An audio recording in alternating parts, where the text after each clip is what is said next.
This is Rugby Radio with Stuart Cameron. Brought to you by Borders College.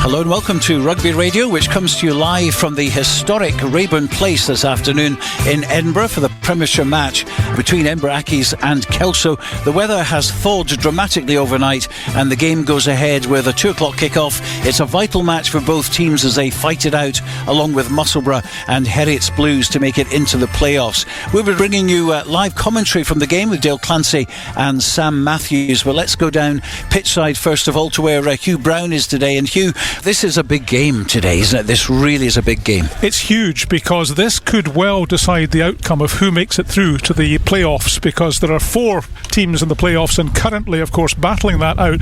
Edinburgh Accies, Kelso and Musselburgh. Musselburgh and Kelso on the same number of points. Edinburgh Accies 2 points ahead, but crucially, Kelso have a game in hand. And at the end of the day, in the very last game of the season, it could come down to Kelso getting a victory if they make it through to the 4th playoff spot. Well, earlier in the week we were looking at the forecast and we were thinking there's no way this game is going to go ahead. There was 55 miles an hour winds, there were -8 temperatures, but it's all actually come good. Not for many of the clubs. It's easier to give you the list of the games that are actually on today, but it's going to be dry and it should be okay. It should be. It's interesting because within this small area of central Edinburgh there are 4 or 5 clubs, including Heriot's and Watsonians and Boroughmuir. Heriot's game and Watsonians game are both off, as is Curry's today. So you're right, this is one of the few matches that survived in Edinburgh, and we're really glad that it has, because it's the first time that Rugby Radio has broadcast live from Raeburn Place. So we are high above the pitch at the back of the stand. Perfect viewing, apart from the slight angle, of course, because of the way the stand is, but perfect viewing to watch what hopefully will be a very, very good game between these two teams. But you do get the sort of the feeling of history here, don't you? You certainly do, because this was the place where literally the first Rugby International between Scotland and England was played all the way back on the 27th of March 1871, which is, I think you covered it actually, Stuart, didn't you? No, it was Ling Spears. Do you know, the interesting thing about it is the English team wore all white with a red rose on their shirts, which is pretty much what you'd expect. The Scots wore brown shirts with a thistle and white cricket flannels, would you believe, for that game. It may just have been muddy. Well, certainly muddy in front of the pitch, as we know, because of the drainage problems, but there were 3 international matches played according to association football rules, because the rugby rules hadn't actually been invented at that point, and therefore and Edinburgh Accies themselves are not called Edinburgh Academicals Rugby Football Club. They're actually called Edinburgh Academicals Football Club. Yeah, and Bath was like that as well, and then they changed it. They changed their logo from Bath Football Club to Bath Rugby Club, so it can be done if they want to, but there we are. Anyway, you're going to be talking to Ian Berthinison, the Edinburgh Accies head coach and also the director of rugby of Kelso, Neil Hennigan, right after a little bit of music.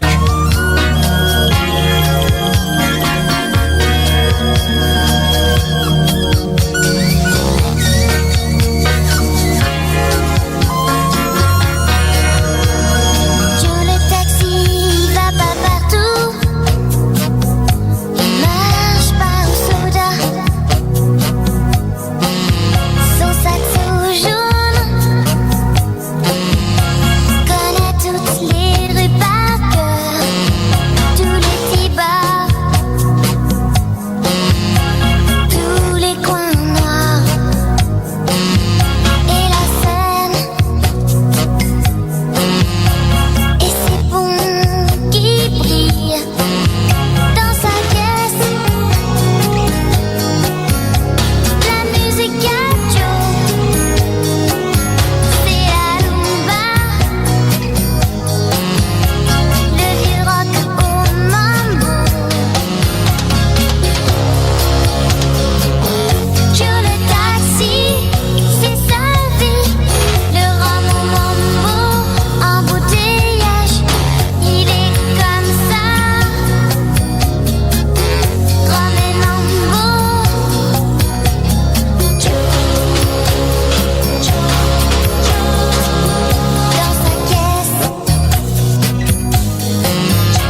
This is Rugby Radio. Rugby Radio. Neil, this is a crucial match because Kelso are fighting for that 4th place playoff spot. How do you view this game? Yeah, I mean, it depends at the start of the season on where we set off. You know, we would have been delighted to probably be going into 2 or 3 games to go playing for 4th. So we've got to put in context that I think the pressure's off of us. I think the pressure's more on Accies to get the result. I think they've been top 4 for the last couple of years and sort of knocking on the door here or there. So I think they'll feel like this is a must win for them, and for us it's maybe a free shot, but it's still one we'd obviously like to take. Home advantage for Accies, is that going to give them a bit of a boost?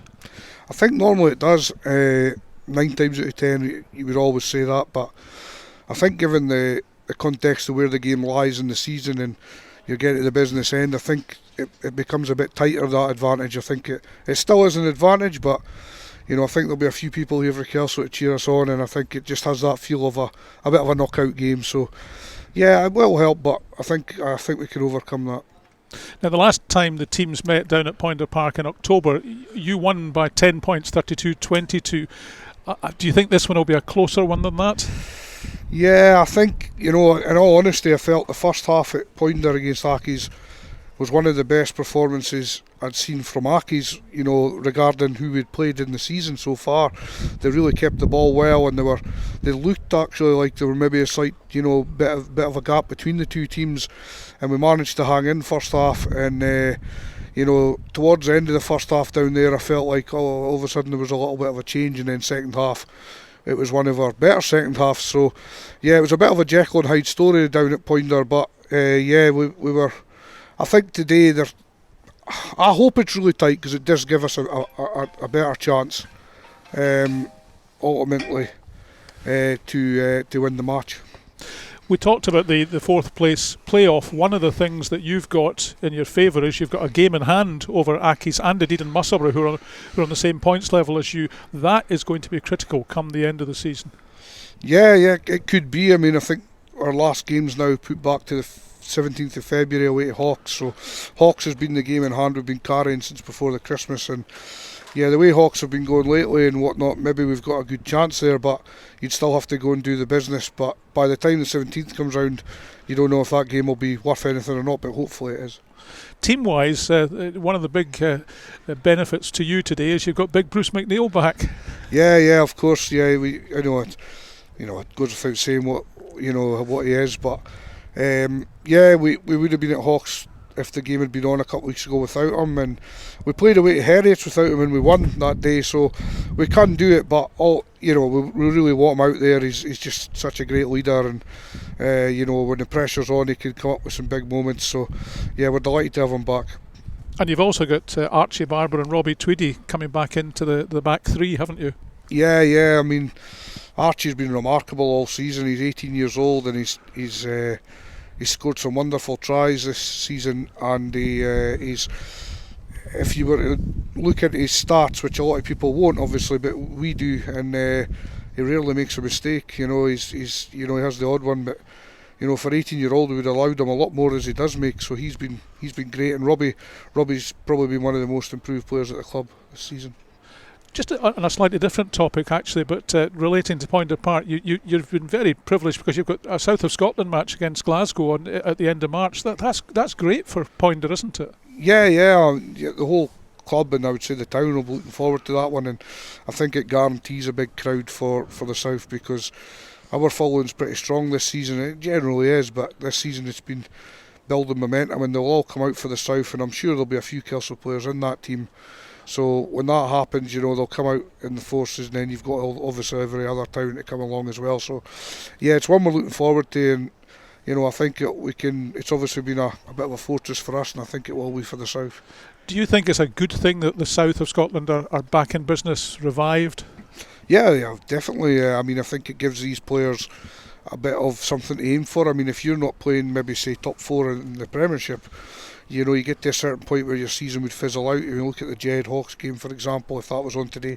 So it still gives everybody something individually to go for, and then you deserve the recognition. If you've been playing well and you're selected, then it gives you recognition. It is something totally different, and because we've not had it for so long, I think it will bring, you know, a bit of variety that I think some of the players in this country will need. Coming back to today then, I mean, the conditions are actually looking good on the pitch. It's always a nice pitch here at Raeburn Place. Heriot's is off, Watsonians is off, so you might even get some neutrals coming along to watch this game. A prediction from you, Neil? That's I like it, Hugh. I think, we'll have a few people scattered around that aren't Accies or Kelso. I think that's a given. Some of the people I know well at Heriot said they were coming down. Obviously it means a lot to them as well with the race for fourth, so there's a bit of interest. But predictions, well, I can't say anything else, but I'll go for a narrow Kelso win, a couple of points. I thought you might do that. Yeah. Director of Rugby at Kelso, Neil Hennigan, thank you very much. Did you enjoy the game? Thank you, Hugh. Ian, welcome to Rugby Radio. It's going to be a great match today between Edinburgh Accies and Kelso. How do you view the game?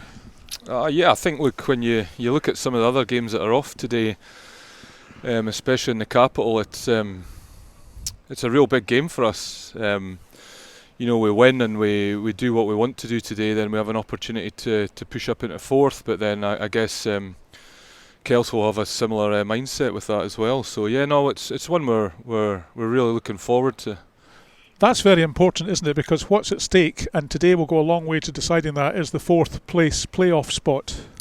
Yeah, look, it is, and I think we've had a pretty up and down season. You know, we've lost some close games that, you know, realistically we should have really won. And we've had a lot of injuries, but on that we've also uncovered some real hidden gems that maybe wouldn't have got as much game time as they probably would have if guys had been fit. So, you know, as a club and as a coaching group, it's been really interesting to see these guys develop. But you know, it's a big test today against I look at that, a fully loaded Kelso side. I think you look at their squad, that's pretty much on paper the best squad they could bring up here. So it's a real big challenge for us, and you know, we don't want to miss out on the playoffs. But we understand that we've got a lot of work to get there, a lot of work to do to get there. But with other games that are off, if we can then win today and have teams chasing us, even though they may have game in hands, etc., then that picture changes slightly. You've got a very much changed team, a lot of changes to the side today, and therefore you've not got the continuity. Is it difficult for new lads to come in and make their mark on the team? No, look, I think our second 15 coaches do a great job in mirroring what we do as a club as a whole, generally. And a lot of the guys that have come in have played or been involved in the first team this year. I think bar Will Cattrall, who's been playing really well for the twos, and you know, and here's an opportunity for him to take a shot, and Brent Jackson. You know, you look at everybody else in there; they've all had some game time within this first team squad. So, you know, like I said earlier, yeah, we've had injuries and we've had to rotate a lot, but you know, we've used well over 40 players this year, and every time every one of those guys has come on the pitch and given their all. So it's not something we dwell on, it's more something that we talk about, the opportunity for those guys that are there to stake their claim, and that's quite exciting as a coaching group as well. You've got Finlay McNeil coming back on the wing, and also Guy Napier is into the back row. Are those kinds of players important to how the team perform? Yeah, look, Finlay's really dangerous in those outside channels, and you know, he's been away on holiday over the Christmas period, so it just took a bit longer probably to bed him in and make sure he was there. And Guy picked up a bit of an injury just before we played Mar away, so we've just been really careful with that injury, and probably looking ahead to this game today, and the fact that we knew that the Tom Drennans, the Dom McGrath, you know, a few other guys would be away, so we knew that we would need to bolster that back row, and hopefully that'll work out for us. And Neil Armstrong, your skipper, he really flies, and he's very much a leader, isn't he? Yeah, look, I'm really excited about getting Neil and Robbie back together in the midfield. You know, Robbie Kent especially has been really dangerous for us. He's had over a year out now, and it's been really great to bed him in on the wing gradually. But he's a 13 and an out and out, and that allows Neil to go back to his 12 position where, you know, he's taken over the captaincy from Jamie Looms, who's out with an ACL. He's had a reconstruction, and Finlay Simpson. I've really seen Neil grow, and he's really led this team. He's not a big talker. He's quiet, but he really leads by his actions on the field. And getting him back to 12 today and solidifying what we're about, I think, will be really important. Down at Pointer Park in October, you lost by 10 points to Kelso. That must have been a tough loss for you. Want to reverse that today, obviously. Yeah, really frustrating game. I think, you know, we went in at half time down, and then we came out in the second half and we went 21-10 up. You know, we had an opportunity to score again, and we crossfield kicked and gave away 4 penalties, then conceded 21 unanswered points and lost the game. So we've talked a lot this week about, you know, finding the hook, and this time let's not let them off the hook when we find that, and we'll have to work really hard to do that, because it's a good Kelso side. Kev and Bruce have done a fantastic job down there, and you know, they've real good physical outfits, so we're going to have to work really hard to do that. We're under no illusions, but you know, it excites us that we can mix our game up and try and find that hook, and then when we do, we've got to really go at it. It's the first time we've broadcast live on Rugby Radio from Raeburn Place. I'll be chatting to the president of Edinburgh Accies, Simon Burns, later in the programme. One of the things about it is this wonderful new stand with the facilities and things, but the stand is not in the same location as the pitch. The pitch is offset because of the drainage problems. That's difficult for the fans watching, isn't it? Well, you could say it's easier because you get to stay in the cosy bar and they can watch out the big windows, maybe, than what it was previously when we had a porta cabin. Look, I think Raeburn Place will evolve over the years. The number one thing for us as a club is that we now have bricks and mortar. We've got changing rooms, and it's a nicer place for the away teams to come as well. For years and years, you know, let's be honest, you know, we were in porta cabins, we were in council changing facilities in the park.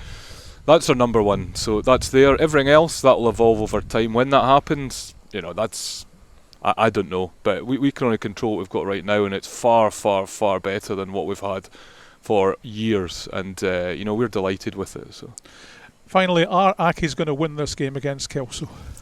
Yeah, look, I believe we can, definitely. I believe my players believe they can. Like I said, we're going to have to play really well, and it'll have to be one of our best performances. I firmly believe Kelso are the favourites coming up here, especially with the changes we have in our squad. But 100% believe in our players, and you know, I really do think we can go out there and put in a performance. Let's hope it's a good game, Ian. All the best to you and the team, and we'll look forward to the match shortly. Perfect, cheers. Thanks very much. Cheers.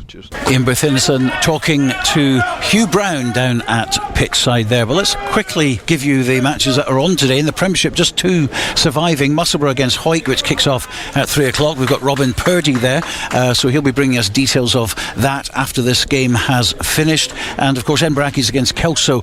It's all looking good out there at the moment. No problems with the weather whatsoever. Sun is shining. It's fairly dry. In fact, it's completely dry, so that's good for the Premiership. In National 1, just 1 game surviving, and that's GHA against Ayr. And of course, Ayr lost their unbeaten record last week at Watsonians. And let's talk to Ayr's head coach Grant Anderson. Obviously, with 2 weeks left to go in the season, my focus now on the medical room this week, because at one point I turned round on Saturday in frustration and looked into the stand and counted 9 boys who would have probably been in that starting 15, or certainly that squad of 20 that weren't available, and now we have another, 3 head knocks, a dislocated elbow. So we'll need to see what shape our squad is in moving into next weekend. But ultimately we'll need to look at where we were undone.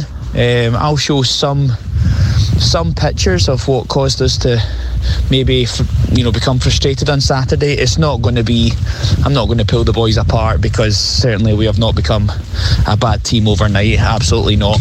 But ultimately, when a number of those things happen on a Saturday against a team that are desperate to win, it proves very difficult. So hopefully it'll be a different story against GHA. So that match going ahead, kicking off at 2 o'clock, GHA against Ayr. In National 2, the only two surviving games, Newton Stuart against Gordonians and Falkirk against Stirling County. We can talk to Craig Deacons. So we played them earlier on in the season and they sneaked a win at Stirling County. We know what to expect from them. They're a really experienced team. They've been together for quite some time.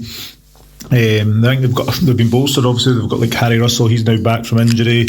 Been playing for them for the last few while. Steph Yarrow will be there. He didn't play earlier on in the season against us. Lewis Skinner coming to the pack as well. So we know we're going to be up against it. However, like for me, the pressure's on both teams. Any of these teams that slip up at the top of the table at the moment is probably going to be quite costly for who's going to be taking the title. Likewise, we're at the other end of the table, and points are vital for us. We're going there with our primary focus, which is to win the game, pick up as many points as possible. So it'll be interesting to see actually under pressure what team kind of manages it best this weekend. As for selection for this weekend against Falkirk, we're hoping we'll have pretty much as close a team as what we did last weekend against Kirkcaldy going out. I think we've picked up a couple of injuries, nothing too serious though. But again, like for us, like it's been a week to week sort of basis. We've been changing our teams and reacting to injuries and all that kind of stuff. So there's nothing new with that going into the Falkirk game this weekend. It doesn't matter if you're the top of the table or the bottom of the table in this league. Any team on their day can get the win. It's a really tough physical league that we're in, and we're going down here this weekend to Falkirk, knowing very well that if we go out there and actually deliver and do what we can do over 80 minutes, and we can test anyone and we can actually pick up the win. Craig Deacons, the head coach of Stirling County, there at Falkirk today. That's second against 8th, and Falkirk obviously they only need a draw or a bonus point and they'll go top of the table tonight, because obviously the other game, Newton Stuart against Gordonians in National 2. In National 3, just one game surviving as we know it, Hamilton against Preston Lodge, and in Division 4, Greenock against Perthshire and North Berwick against Stuartry. The only games that we haven't heard have been called off as yet, but strap yourself in, because 2 o'clock kick-off coming up very, very shortly. We have Edinburgh Accies against Kelso live on Rugby Radio.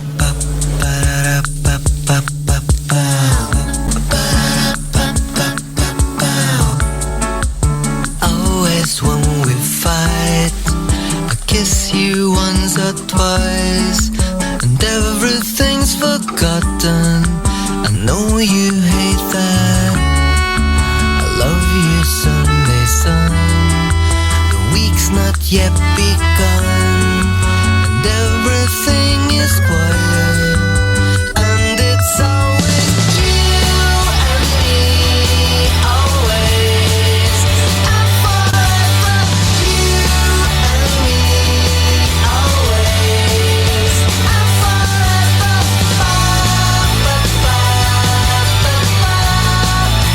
It was always you and me, always.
On a Dies, Rugby Radio on a Saturday afternoon, just approaching 1:58, just a couple of minutes away from kick-off here at Raeburn Place. Edinburgh Accies against Kelso. So let's join up with the commentary team, Sam Mathews, and a very good afternoon to Dale. I've never missed a commentary yet, but my God, it was close today. Clancy. Yeah, you bring the boy at the borders. Parking's a little bit different in the tune, isn't it? So managed to get here just in time by the skin of my teeth, but I'm here ready and primed for a really important battle here as both these teams chase playoff places in the Premiership. Kelso are probably in a better position than the host side Edinburgh Accies this afternoon.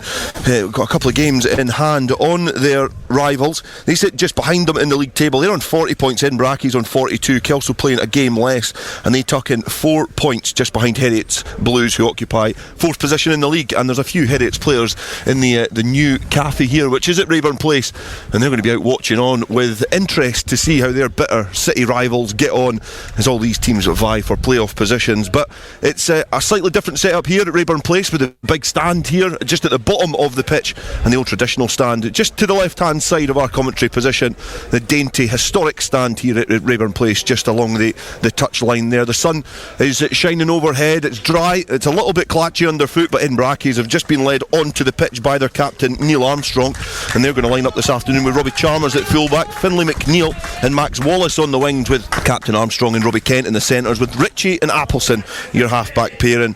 Dunbar, Cal Davis and Cole Imrie are your front row, with Richard Thompson and Struan Whittaker in the second row.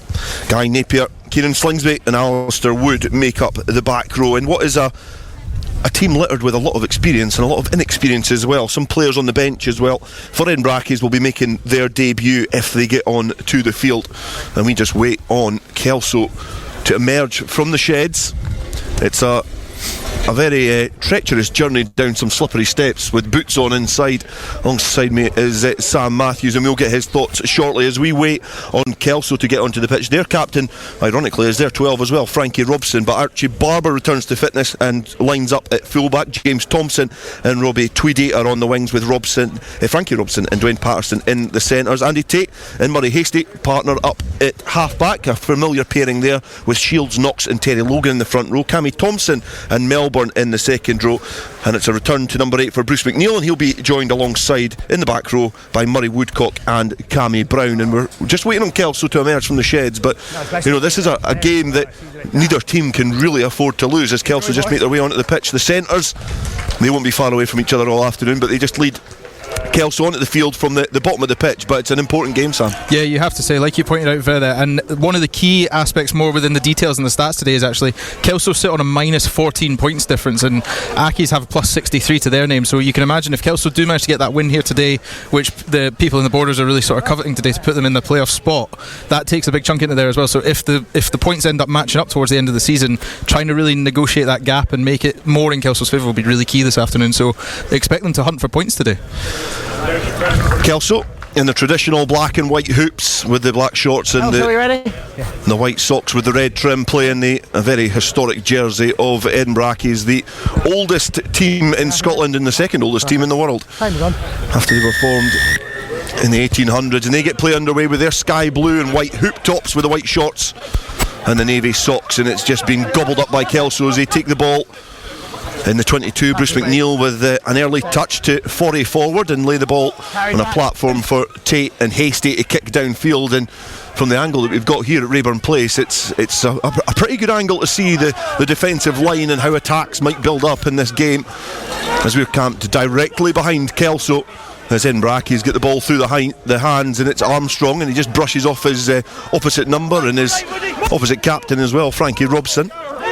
Choke tackle in midfield, and it's been ripped, and it's in the clutches of Knox now, and Kelso have been able to just pick the pockets of the home side. Andy Tate thinks he spots some space in behind and dribbles the ball forward, but it's well gathered there by Robbie Chalmers at fullback, who hacks it downfield, and it is just drifted over the touchline. He's pretty much squeezed every last drop out of that one there, Robbie Chalmers. A great exit from Edinburgh Accies, but again Kelso showing how dogged they are in defence. Yeah, you have to say that as well. And obviously Murray Woodcock there, one of the young stars that's came through this Kelso development path this season. He had a good first touch, and then like you say, Bruce McNeil, he quickly got his hands on the ball and just went dead straight. So you can see they're really looking to take this to Accies in the first 10 minutes here and really just get that collision instigated. a lot of games called off in Scotland this afternoon, but I think there was no chance of this game being called off, as the ball is just slung into the path of Frankie Robson, and he can get the bulldozer out and try and brush his way through this Edinburgh Accies defence. A very tenacious defence is being given to them, because Guy Napier puts in a really strong hit in midfield. Dwayne Patterson thinks he spots some space in the middle of the park, puts signal into his teammates that there's some there, and it's curled back downfield. The bobbling ball is being watched closely there by James Thompson, who keeps an eye on that. He just hoists it into the air, which is littered with some grey clouds with patches of blue sky, and Edinburgh Accies, who managed to field that well, have just been clattered by. James Thompson, chasing his own kick, does well to get down there, as Robbie Chalmers has to act as an auxiliary scrum half. He feeds his forwards and they carry forward towards that 10 metre line, going more centre field now for Edinburgh Accies. We've played 2 minutes here at Raeburn Place in this very important Premiership playoff chasing clash between Edinburgh Accies and Kelso.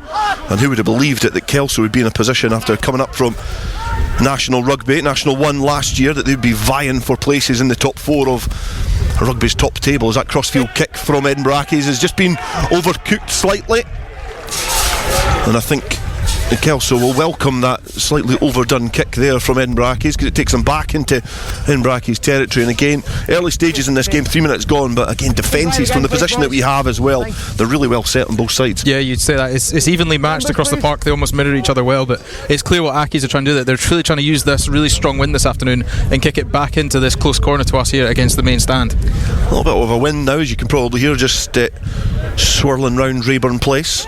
Knox throws to the tail, well gathered at the base of that line out. Tate then feeds Hasty. Hasty filters a ball to Thompson, but the grubber pass has just been scooped up by Frankie Robson, because it was a terrible pass from Murray Hasty, but it's worked out for Kelso in the end. Bruce McNeil, 10 tries to his name so far this season, and Kelso will welcome him being back in the starting lineup. He was obviously not in the lineup for the game against Glasgow Hawks, which was called off. Now Cammy Brown now finds his place in the back row at Kelso. He takes it forward, but has just been gobbled up by Edinburgh Accies, and they win the penalty there. And it's going to be an opportunity for Edinburgh Accies to kick downfield. And just a reminder, there's a huge change here at Raeburn Place, a club that was founded in 1857. Stuart Cameron actually cut the tape for the grand opening of Edinburgh Accies, but it's great to see 2 historic sides, because Kelso themselves are a historic club. 1876 they were founded. It's great to see them back in the Premiership vying for honours. Yeah, it is. It's nice to see them actually competing as well, and like you say, there's been incredible names in Scottish rugby that have come through this club here at Accies up in Raeburn Place, but they just have it, and it's nice to see how they keep growing, and the players, they're starting to get consistency with the teams they're fielding as well, and names like Chalmers still playing in the first 15. The aforementioned Chalmers was just trying to make a little foray in towards the Kelso territory. 7 tries to his name so far this season. This is his 14th game, and Kelso do well to turn the ball over. Bruce McNeil again acting as scrum half, this time opting to pass. He finds Grant Shields and he carries forward. He slips the tackle to Cal Davis, which is no mean feat in itself. Ex-Watsonian Super Series player, rarely missed a game for them and was always on the end of driving mauls. Comes off second best in contact that time. Edinburgh Accies have to scamper back to try and field that ball, which was kicked downfield from Kelso. Dwayne Patterson is loitering back, gobbles the ball up well on the halfway line. He just makes a mazy run in field. He's clattered by 2 Edinburgh Accies players. Does well to present the ball back. Tate looks to go down the blind side. He looks to pass, gathers his own ball, which, because he's got some company there, it's in the form of Ben Appleson, who did well to wrap his arms around the Kelso next Berwick scrum half. Leave it! Kelso now. No! Edinburgh Accies charging forward through that line out, a big clumpy stomp through the heart. Playing the 9. Michael Todd saying a bit of play on the 9 there, and that came from Ross Dunbar. 8th appearance in Edinburgh Accies colours, and it's his first penalty of the afternoon. And Kelso, now they've got the opportunity to kick downfield and exert a little bit of pressure on the home side. Yeah, I think this will be the first time we actually see Kelso with any substantial territory in the Accies half, which they'll take as a positive. 5 minutes and 40 seconds in, it'll be interesting to see how far they get down close to that 5 metre channel. Dwayne Patterson, if anyone has ever seen me play golf and standing up to the tee and it just goes to the right hand side and slices, that's essentially what Dwayne Patterson has just done there, but it's made a good territorial gain. Thankfully not found a bunker for him. It's just went off, and it's given his team a good attacking platform inside the Edinburgh Accies 22. Line-out's been relatively accurate so far for the visitors. receivers in. A reminder, it's 0-0 here at Raeburn Place. 6 minutes gone. And it's Kelso to throw into the line out. They throw it to the tail. Again, gathered well. It's been brought down, and the driving maul now is starting to slowly form. It's crabbing towards the left-hand side, going more towards the post, but it's well formed there for Kelso. It's still charging forward. The man with his hands on the ball is Knox, and it's starting to now feed its way back through that driving maul. It's staying contact. Bruce McNeil getting a little bit off the ball, but Keith Melbourne gathers at the driving maul. It's making great ground here for the visitors. And can they capitalise off this penalty, this faux pas that came on from Ross Dunbar? They've got advantage there as well. The referee Michael Todd just signalling that Kelso have got free ball to play with now. Hasty, he feeds Patterson. Patterson just tips the ball onto Frankie Robson. He's just scragged round the neck by Robbie Chalmers, so Andy Tate has to get back round. Still the advantage coming. Michael Todd, shrill of the whistle. Yep, here. And Kelso over there couldn't take advantage. Frankie Robson gets the option as to where he wants to take the penalty from. A couple of deep breaths as well. I don't think he wants to go far. He's looking to take the penalty from now towards the left hand side, 5 metres from the Edinburgh Accies line, and Kelso, they're opting to go for the scrum, and that's a brave call. Yeah, but you think you would after you've just had about what 10 to 15 metre success there on a driving maul. Ewan Knox at the heart of that there. He's played every game for Kelso this season, and he's been a real force. He's got accurate line out, and he's got the weight behind him to match with power as well. This is going to be an interesting battle. Terry Logan and Ross Dunbar up front in the scrum, completely different in their sizes. On the far side as well, Grant Shields, an experienced player, against Cole Imrie, who is equally as experienced, maybe not as decorated in terms of his rugby journey, but certainly some key battles there on each side of that scrum. Michael Todd just signalling for the scrum to come together. It's steady. Andy Tate rolls it in. It's not budging an inch as Bruce McNeil just reaches his paw in there to try and get that ball back. Does well to gather it one-handed, and he's engulfed by a couple of Edinburgh Accies players. Keith Melbourne, who is a player who's caused a lot of teams in this division a lot of trouble so far this season, instrumental in their rise from National 1. It's then tipped on to Terry Logan out the back door to Ewan Knox, who again is just met with that insulated barrier of those sky blue and white hoops on that line. Bruce McNeil drops the shoulder, charges forward, ball squirms out the ruck. Andy Tate has to do well to gather the ball in slippery and testing conditions, but does a really good job of it. Grant Shields then just drops to a knee and charges forward at will still. Bruce McNeil then ducks down, tips it on. Terry Logan now has it a couple of metres out, a very hard man to try and stop. He's just been stopped a couple of metres shy, well, a metre shy of the line, just not able to get the momentum there. The ball filters through Murray Hasty to Dwayne Patterson. He throws the dummy, and then he's brilliantly tackled by Carl Davis. He was able just to dig his heels in and just catapult Dwayne Patterson back towards the 5 metre line. Kelso still knocking at the door. Campton in a very good position. Keith Melbourne loitering, waiting with intent. That bushy ginger hair of his is just carried forward towards the Edinburgh Accies line, but the tight channels in there have yet to be breached. Defensively still resolute there from the home side. Certainly do not want to concede early on here against their promotion, their playoff chasing rivals. Hey, take a step. Kelso again. We've got the advantage coming. Keith Melbourne twisting and weaving his way out of trouble, almost able to make inroads there. Grant Shields then squirms through and gets the try, and it's an opening score there, and the defensive effort of Richard Thompson and Carl Davis just could not keep the prop out from Kelso, now back in his hometown colours. And he's got the opening score of this game, and they've been made to work hard for it, but the accuracy there from Kelso was impressive. They are, and it's a credit to Andy Tate as well at the base of that ruck consistently. He must have had about 15 phases where he must have been dying to sling a pass out there and try to do something with the backs, but they got their reward at the end after what was a tough defensive stand from the Accies. They'll be really disappointed that they did give away, but you concede those 2 penalties after the kick that was conceded by Dunbar at the penalty as well. It was just a calamity of errors, and you're not going to stop a player like Grant Shields from that far out, are you, after you've had to make 6 or 7 tackles in a row?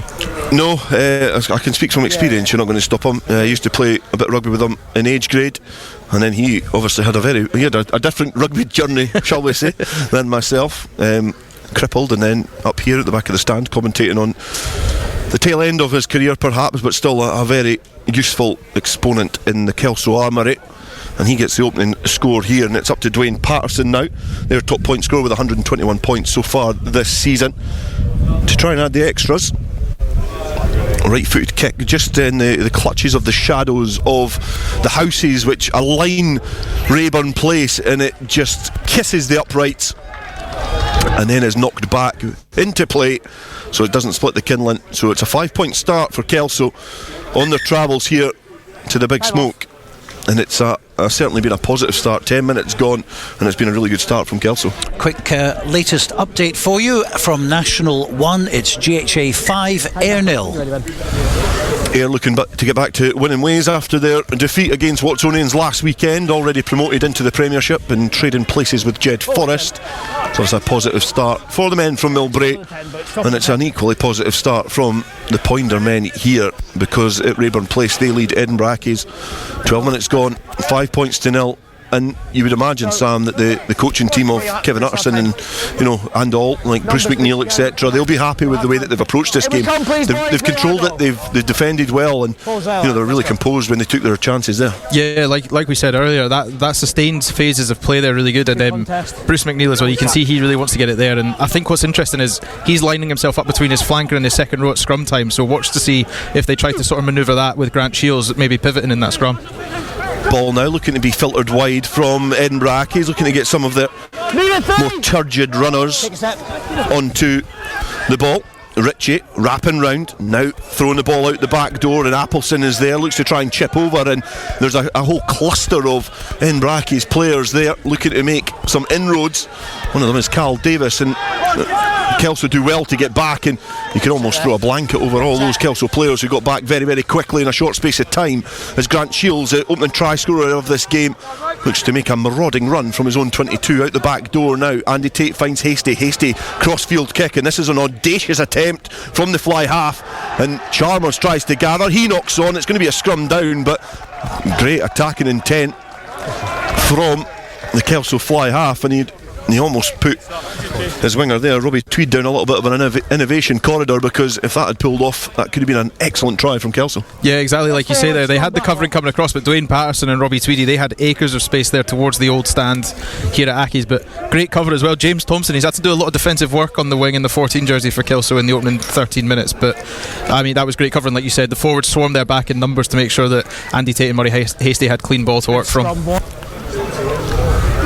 Scrum down, just in front of that old historic shed that litters the side of this Raeburn Place park. I remember playing here a few years ago for Peebles, and it was absolutely packed in there. It's a really partisan atmosphere, even though it's a really polite club, you might say. The fans are very respectful, but when their team's on top, it's a difficult place to try and look when you need to get your head up.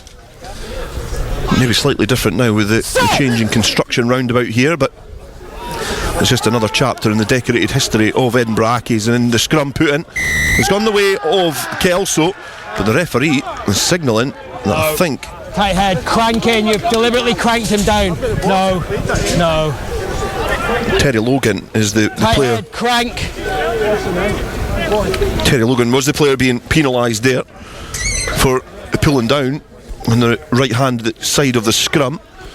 Bruce McNeil protesting his teammates' innocence, but has just opened the door here for Edinburgh Accies, because they can kick downfield. They don't make great territory from there. David Chang Ling just marking the throw into the line out on the 22, but you cannot afford to give away penalties there. No, especially when you have this wind in that second half. But yeah, it's a really counter blow after they had such a promising threat there with the initial kick through by Hasty. Good, well gathered there by Richard Thompson and Carl Davis, two players linking up there at the line out who couldn't repel Grant Shields, but Davis now from that maul looks to try and get his arms free. Ritchie almost looks to try and pick a little gap round the fringes of that ruck, but it was kicked shut there from the Kelso defence. Neil Armstrong has to act as scrum half, finds Kent. He looks to tiptoe his way, Len Goodman-esque into the heart of the Kelso defence. And that long ball, it's a testing ball as well. And it's a great fend on this side as well, because Archie Barber is not able to make his challenge as cleanly as he perhaps hoped, because he was absolutely repelled there by the Edinburgh Accies winger. Ball filtered round, and now Struan Whittaker is the player charging forward.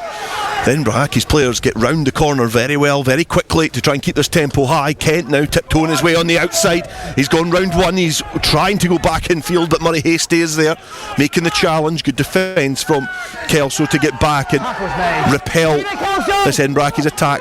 Look, trying to use some of their big runners and obviously some of their heavy carriers as well, and trying to create that width. But Kelso have conceded a penalty. Made, no clear release, back we go. It's not a debate, back we go. No clear release. Firm from Michael Todd. It's something that I think there is a lot of comment on, obviously the way that he handles games, but he's very firm in his interpretation of the laws.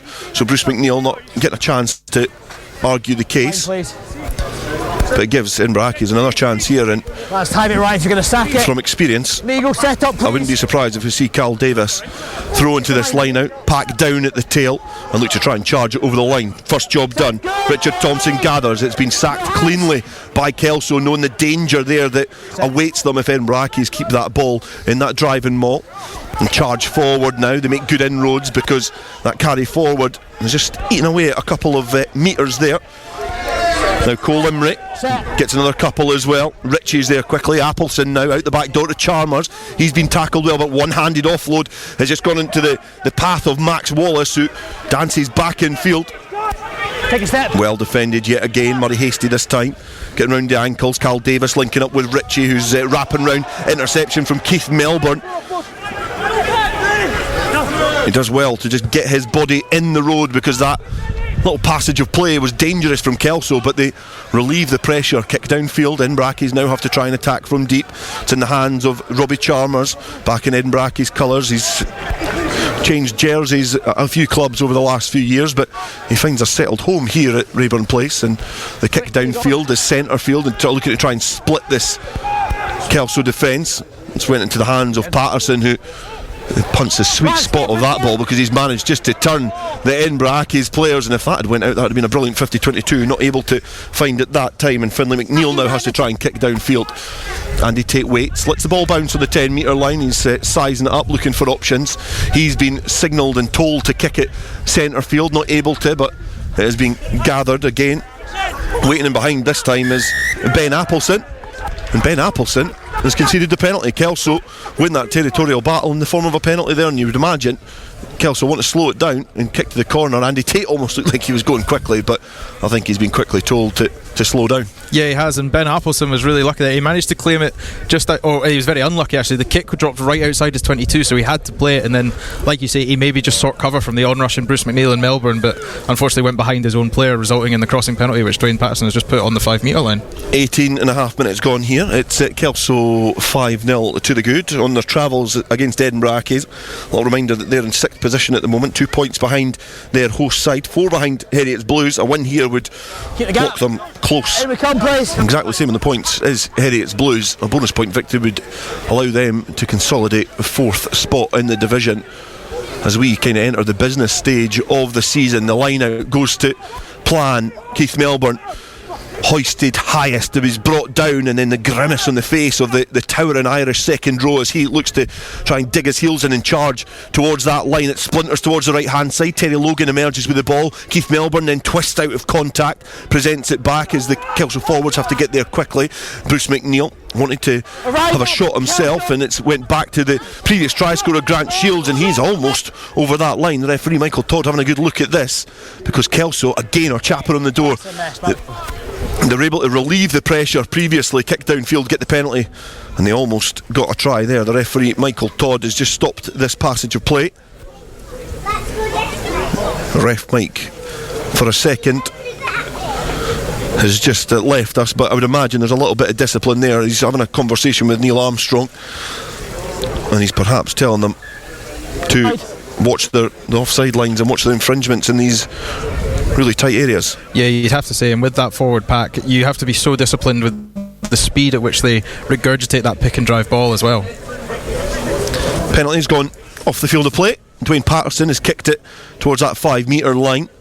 Ewan Knox having a little conversation with Dozer, Grant Shields, and he goes to the 5 metre line as heels now brushing that whitewash. Keith Melbourne does well, left hand just grips the ball and stops it going any further and ricocheting forward and is brought down, and now the Kelso forwards just haunch down and try and get in a good position to drive this driving maul towards that line. It's creeping, it's tiptoeing, it's going towards the right hand side. Terry Logan in great position, and he is the player to bundle over the line and get that try, and Kelso double their advantage here at Raeburn Place. 10 points to 0 they now lead, and that is taking your opportunities when they're available. They were under a bit of pressure for about 5 minutes from Edinburgh Accies. They get back up the field, kick into touch, and that driving maul is going to be a really dangerous weapon for Edinburgh Accies to try and repel this afternoon. No, you're exactly right. We're almost diagonally opposite where we were on the pitch in terms of territory 5 minutes ago. Obviously Accies had their line out maul, which was sacked beautifully by that, but now the other props getting in on the action. Terry Logan, another player that's been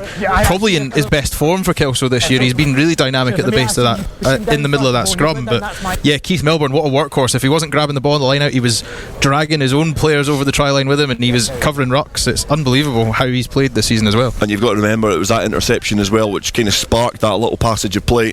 They're under a lot of pressure. He just gets in the road, gets his big Space Jam-esque arms in the road, gets the ball, and all of a sudden Kelso can go in the counter-attack, and now it's a chance for Dwayne Patterson to have a pop at the posts, opposite side this time. A testing kick for a right-footed kicker. It'll curl away from the uprights. He's got time to size up his options here.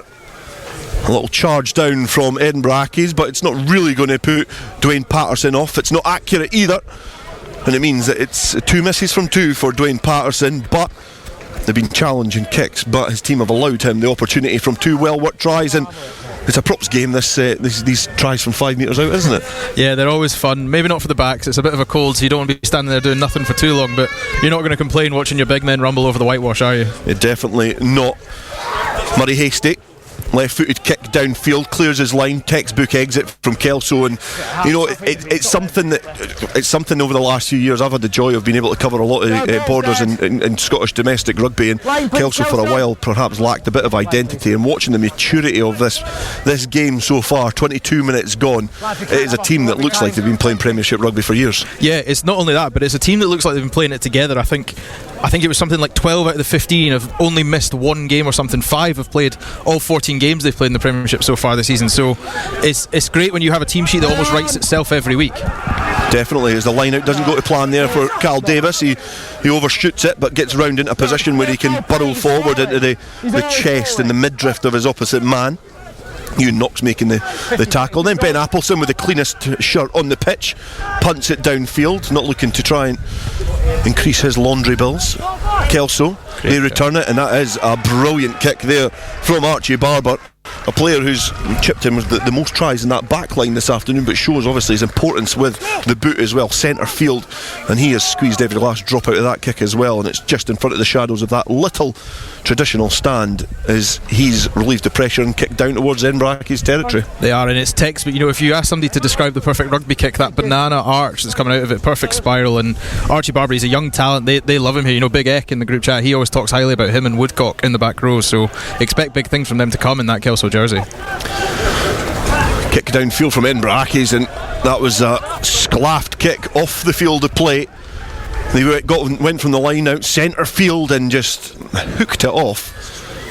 It looks like, for me, it looked like that went out on the full. They were outside the 22, so it's not really, they didn't really make a territorial gain at all, because it never really got any distance. It went laterally off the field of play towards the second pitch here at Raeburn Place, so it's going to be a throw into the line out, and again Kelso just playing rugby in the right areas. Yeah, it looks like somebody told him it was half time, didn't it? He just tried to get the ball off the pitch, but injury. Yeah, that's injury. Tactical. I'd clutch the hammy if I'd kick that, to be fair. Throw into the line out. Ewan Knox, whose line outs have been textbook so far, does the same again. Melbourne gathers the ball, it's stripped from him from Bruce McNeil, it's then given into the path of Frankie Robson, who forries forward. The forwards gather there, and then Andy Tate feeds Ewan Knox, who since his time in Kelso has grown and grown as a player, has hasty. Out the back door of Patterson has found Barber, who's just hot-footed and stepping out of trouble in back field, but Edinburgh Accies players deal with him pretty effectively. They almost isolate him as well, as the Kelso forwards have to peel back round and then get into a position where they can get that ruck cleared. Cal Davis is over this ruck to try and get his hands on the ball. Andy Tate goes against the grain. A charge forward from Terry Logan, who's got a lot of rugby league experience as well, playing with Edinburgh Eagles last weekend in the Challenge Cup. Got to try on that occasion as well. And Michael Todd has signalled there's going to be a penalty to Edinburgh Accies, and again they'll welcome that, because just going on the cusp of the 22, if that penalty goes the other way, it spells a lot of danger for Edinburgh Accies. Yeah, they is, especially after Patterson's missed 2. You'd imagine they might even have gone for the post there just to try and recuperate some of those points. So great that they've managed to get themselves just out of their half, but no more. Ball kicked over the stand, where I've just found out it's permit parking holders only on that street. It's just bobbled off the top of the stand into the street there. And it's going to be a throw into the line out for Edinburgh Accies. Cal Davis on the halfway line in front of our old PE teacher David Changling. It's thrown in, has been gathered again well from a trusted target, Richard Thompson, making his 18th appearance in Edinburgh Accies colours. Drives forward, the penalty advantage coming. Richie's digging about in there. Keith Melbourne making a nuisance of himself as well, but the penalty is going to go the way of the Edinburgh Accies side. Bruce McNeil is in a little bit of afters with Richard Thompson. Cole Imray's in there speaking to David Changling, perhaps trying to speak some sense into Thompson as well. It's actually Ross Dunbar, the player, trying to separate things. If there's a shoving battle, Bruce McNeil's never far away, but it just does give another opportunity for Edinburgh Accies to kick downfield. And you've got to say that's the first part of this game. 26 minutes gone as Michael Todd just speaks to the Edinburgh Accies captain. 7 throwing across, that's the issue. No handbags afterwards, on the line. No handbags after. I don't think that's Bruce McNeil's style. But certainly, 2 penalties, one after another. Just, it's the first time we've seen a little bit of a slip from Kelso in this game. Yeah, the first crack from Kelso starting to show there, and I think the second penalty was a result of Melbourne just saying, let's just get this away. We've conceded it anyway. We'll just get reset. Gathered at the front there by Murray Woodcock, who just was flung in the road of that ball as the trajectory was going towards an Edinburgh Accies hand, but the red skull cap was just thrown up in the air. He's probably the leanest of all the forwards in that Kelso pack, so the easy option just to throw at the front of the line out. So it's again in a Kelso hand yet again. We don't benefit from great stats or the technology that some of the other providers are afforded, as there's a coming together in the air there. Bruce McNeil still flailing about trying to protest that he thinks the penalty is going to go their way, but what I was kind of alluding to there is that the lion's share of possession has been Kelso's in this game. Yeah, it has. After what was the first ropey opening 5 minutes, obviously they spent a lot of time right in front of us in this bottom corner here towards the main stand, but like you said, after they got those 2 penalties in, and especially that penalty they got in the Accies half, they have really been in control of this game. 3 penalties now in the matter of a few minutes has allowed Edinburgh Accies to get closer and closer towards that Kelso 22. Michael Todd again, still too many, having a conversation with Frankie Robson. Still too many of something. Yeah. And he's leaving us some tender hooks there because the ref might cut out. But I think he's saying there's still too many penalties, I would imagine, as Cal Davis tries to get the ball into an Edinburgh Accies hand yet again, but Keith Melbourne, who is the tallest of all players in that Kelso pack, does not need lifted and just flings his baseball bat-esque right arm in the road of that ball and manages just to flap it back. Goes on a Kelso side. The box kick is hoisted high there by Andy Tate and gathered well by Edinburgh Accies in the backfield, and now Robbie Chalmers has to act as scrum half. Onto number 8, Alistair Wood. He tips it on to Struan Whittaker, who carries forward on the 10 metre line in the Kelso half now. Edinburgh Accies look to try and shackle Ritchie, who's escaping the ruck there, but just finds that space, and again there's 3 players out in this far side for Edinburgh Accies, putting a little bit of pressure on the Kelso players who are having to filter back. Archie Barber is one of them. The counter attack is the counter ruck coming on from Edinburgh Accies. I think they've managed to get the ball, and Neil Armstrong has just been scragged as he was trying to make his way towards the line. So directly in front of us now, it's Edinburgh Accies who are looking to try and take a leaf out of the book of Kelso and score from close quarters now. A carry forward and a clattering defence there from Kelso as Edinburgh Accies charge forward. Logan does well to get back up in a defensive position. Cal Davis burrows underneath Bruce McNeil and Keith Melbourne, which is a brave man to do that, as Edinburgh Accies now try and spread it wide. Appleson back in field, he finds Neil Armstrong. He's just found a few Kelso players trying to choke the life out of the Edinburgh Accies captain in a rugby professional sense. As Appleson puts foot to ball, he's put a little bit of pace on this. Robbie Kent just not able to ground that ball. It was in the tightest of angles. There's about a 5 metre area where he was kicking in towards, and Robbie Kent, when he dived on the ball, it had just gone to the right hand side of that dead ball area. So it's going to be a dropout on the 22 for Kelso, but there was inches in that, and it was almost a reply score for Edinburgh Accies. There was, and that's what Richie and Appleson can do when they get a bit of rhythm between the two of them. Obviously Richie reminds me of Greg Laidlaw, but he's very metronomic in the way he plays. You won't find him often going for snipes, you won't find him often taking the ball himself, but he has such a crisp flat pass. And as we saw with Appleson's pass back inside to his captain Armstrong, there was about 15 so metres between it when he threw it back inside, and he has that trust of the players around him to try and make mistakes and make gaps appear. Little reminder, score here at Raeburn Place at the moment in this Premiership playoff battle. It currently is Edinburgh Accies 0, Kelso 10. A little break in play just now as both sides get in their respective huddles and have a little conversation. There's a player just getting a little bit of treatment from an Edinburgh Accies side of things on the ground. But a reminder here, with 10 minutes to go in the first half, it's currently Edinburgh Accies 0, Kelso 10. Don't forget Musselburgh and Hawick kicking off at 3 o'clock. We've got Robin Purdie there. We'll be talking to him at half time in this match with his preview of that game. Musselburgh against Hawick at Stoneyhill. Edinburgh Accies 0, Kelso 10 is the score here. If you've just joined us here on Rugby Radio, GHA 5, Ayr 7. Tom Martin replying for Ayr now, putting them back in front. That game taking place at Braidholme. In the match in National 2, still Falkirk 0, Stirling County 0, but Newton Stuart have taken the lead against Gordonians. Of course, they're in third place at the moment, 8-0, fourth place in the league, 8-0 to them. And latest score in Division 3, very important one for Preston Lodge, the league leaders, Hamilton 7, Preston Lodge 21. Hang on, lads, just wait, there's still a player down. Michael Todd just explaining there's still a player down. Yeah, take your time, lads. It does look like it's perhaps, I think Sam Mathews had identified it's perhaps Kieran Slingsby, his back row partner Guy Napier, just keeping an eye on him, making sure he's hunky-dory. It was actually Cole Emery was the player down. He's getting back into position now. And we now just await Kelso to get Playback underway. It's going to be a 22 metre dropout after that close call from Edinburgh Accies, who almost got the ball down through Robbie Kent after it was dribbled through by Ben Appleson.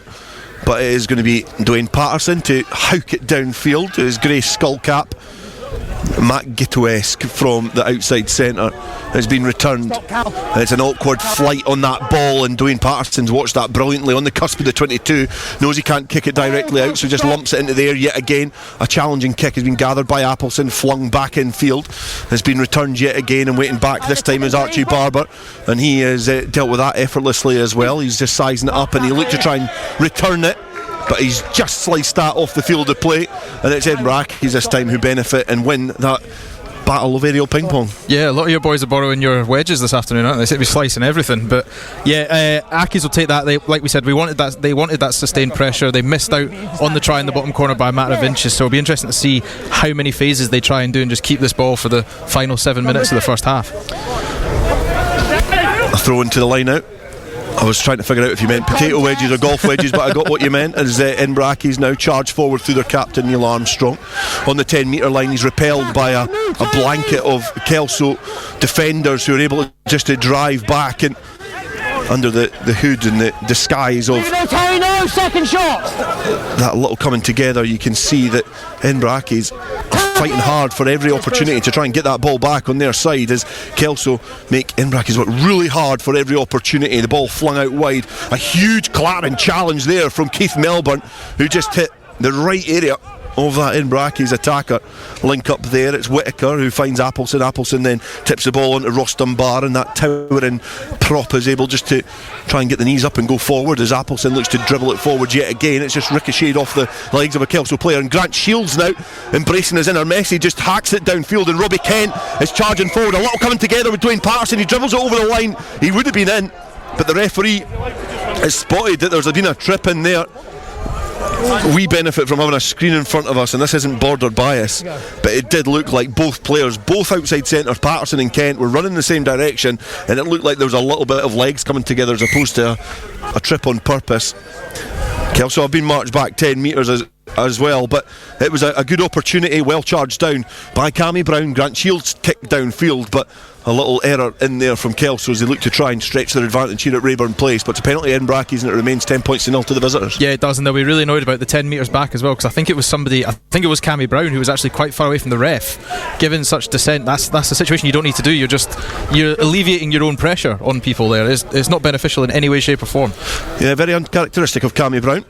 He's usually quite level-headed and cool and calm, and he's playing very well in this back row as well. But it does show you the eagerness of this Kelso side, and because you look down the names and there's a huge change in Scottish rugby, but most of all in this team, they're all Kelso laddies, and they'll certainly be wanting to do their bit for their town and get back down to Pointer Park with a victory. The line out goes to plan for Edinburgh Accies this time. It's been kicked downfield from Appleson, looking to try and give Max Wallace something to chase, but he's just given Archie Barber something to gobble up, and Robbie Tweedy then gets the ball in his hands now, working hard off his wing to offer support to his fullback and his teammate as well on the wing.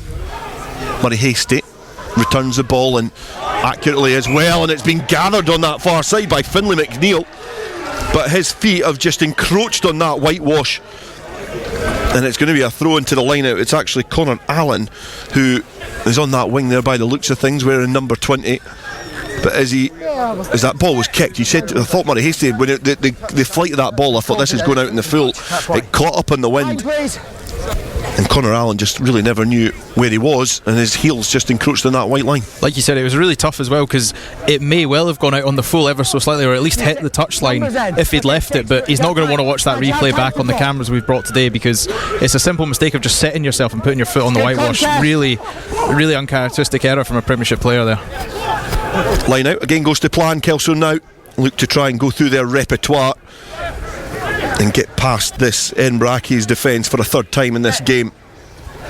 Melbourne retreats a metre just to receive the ball in a better position, takes it stationary and then charges forward. He's been scragged by the Edinburgh Accies defence as Hastie now feeds Patterson. Patterson has got James Thompson working hard off with his wing this time on the left hand side and offering up support. Knox carries forward, he gets himself in a dangerous position, but well cleared out there by Kelso as Hastie now tips the ball back in field to Terry Logan, and the ball just bursts out of contact and it ends up on an Edinburgh Accies side, and now they've got an opportunity to try and stretch this defence. It's been straightened up. Cammy Brown loses his footing in this clatchy ground on the 22, but Edinburgh Accies can't take advantage of that slip from the Kelso back row. They go forward again, making 10 metres or so. Keith Melbourne trying to get his hands on that ball. The Edinburgh Accies players gather at that breakdown. Tipped out the back there from Alistair Wood, making his 20th appearance for Edinburgh Accies. Cal Davis, a recent recruit, looks to try and break through the challenges, but his free arms looking to get that offload just wrapped up there by the Kelso defenders. And now number 8 Alistair Wood again getting round the corner, working hard, carrying forward, repelling a few Kelso defenders again, as Patrick Ritchie gets the ball into a favourable position to launch this downfield right-footed kick. Makes a good connection. It started to cone inside, and Barber leaps and rips the ball free and tips on to Woodcock, who's just loitering on his right hand side. Well battled there from the Kelso fullback, but eventually there's a penalty there, and for regular watchers of the Super Series there's be no surprise that Cal Davis was the player who was able to isolate that ball. And now Michael Todd is going to have a conversation with Frankie Robson, and hopefully we can hear what he's saying. When he marched him once 10th, 4 for shouting at me. He's just done it again. Boys will start to leave the field if they keep appealing, okay? Michael Todd setting his stall out, and I think you've got to remember as well that Michael Todd is a a very stern referee, and he one thing he certainly does not like is players talking back, and it's rare to see in rugby fields, but he certainly does not tolerate any of that. And I think you've signalled that Cammy Thompson potentially was one of the players that he's gesturing at. As we can see, Ashton Asante is on for Kelso in the front row. Thank you. Yeah, and you have to say, I think Cammy Thompson was actually, when I unfairly put it on Cammy Brown, Cammy Thompson was the one that got done for dissent after Dwayne Patterson's coming together with on the hack through. So, but another penalty gone Accies' way here now. Kelso really want to get a lid on this before the half-time whistle and make sure they have some ascendancy before the break. 39 minutes gone here at Raeburn Place. Terry Logan is the player who's been replaced by the youngster Asante, a player very well thought of in this Kelso side. We go up. The penalty did come from the lifter, the going and breaching that gap in the line out, so that's what the penalty was for.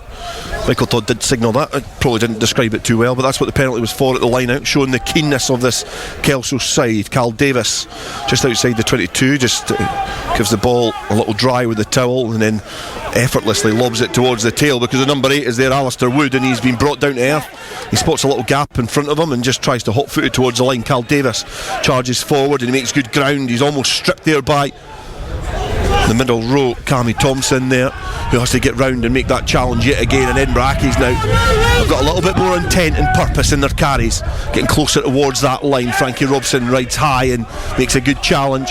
Edinburgh Accies now up to the 5 metres line. That's 4 carries from the 22, and now they're on the 5 metre line. It's going to have to be a robust defence to keep them out, and it's Andy Tate round the collar of the on-rushing Edinburgh Accies players. But it was a great grounding from Edinburgh Accies to get that try. Robbie Kent not happy with the behaviour there, and it is Struan Whittaker with the try. Andy Tate did all he could to try and repel the second row, but it was great awareness from the man in the boiler house to get the ball down under a lot of pressure. And Andy Tate, you would imagine that if it wasn't a try, perhaps it was going to be a penalty try. But Edinburgh Accies just before half time are able to reply and narrow the margins here. It's now Edinburgh Accies 5, Kelso 10. Yeah, and you have to say very well deserved. Great dynamic running there from everybody in the pack for Accies there. Cal Davies with a hard run. Whittaker obviously got the try. Kieran Slingsby managed to suck in 2 men just before he managed to offload the ball, and like you say, Andy Tate was just trying everything and anything. He was more Operation Speed Bump just to prevent that try, but like you said, when his arm was up round the collar and almost pinning him back by the throat, it was going to be a penalty try if he didn't get the ball down. Yeah, it was almost like a tick there. He was just trying to just get himself anywhere on the body of the second row and just hold on for the ride. Different story, they're allowed to target the ball. And just not able to. And now it's a conversion attempt for Ben Appleson, the top point scorer for Edinburgh Accies. On the 22, left-footed kick, he's got underneath that, and it's not even going to have the distance to get to the try line, and that is going to be the final play of the first half here at Raeburn Place. And it's been a competitive battle, but it was Kelso who have got out the traps pretty early on in this game. They got the opening score through Grant Shields on 10 minutes, and that was doubled by Big Terry Logan on 21 minutes. And Kelso, for the first half hour, they held all the cards, they were in control, but a few penalties as the bodies started to tire from the efforts of their exertions in that first half allowed a little creak in the door, and Edinburgh Accies slowly but surely got their way back into the game, and Whittaker got the score just on half time to take the score here at Raeburn Place. 5 points to 10. And Sam, before we get an update around the country is where the games are, this is finally poised in the battle for fourth place in the Premiership. Yeah, and how important do those 2 missed conversions from Dwayne Patterson look now? They've had the majority of the game for at least 25 minutes of it, even more, and they've only got a 5-point gap to show from it, so they don't even deny Accies, as things stand, that losing bonus point. Yep. Still a lot of rugby left to play here, but no conversions in the swirling wind at Raeburn Place. But at half time here in the Premiership, it is Edinburgh Accies 5, Kelso 10. Thank you to Sam Mathews and to Dale Clancy, who have been covering that game in the first half. It's absolutely nip and tuck down there on the hallowed pitch of Raeburn Place. Let's have a quick look at what's happening up and down the country at the moment in Division 1.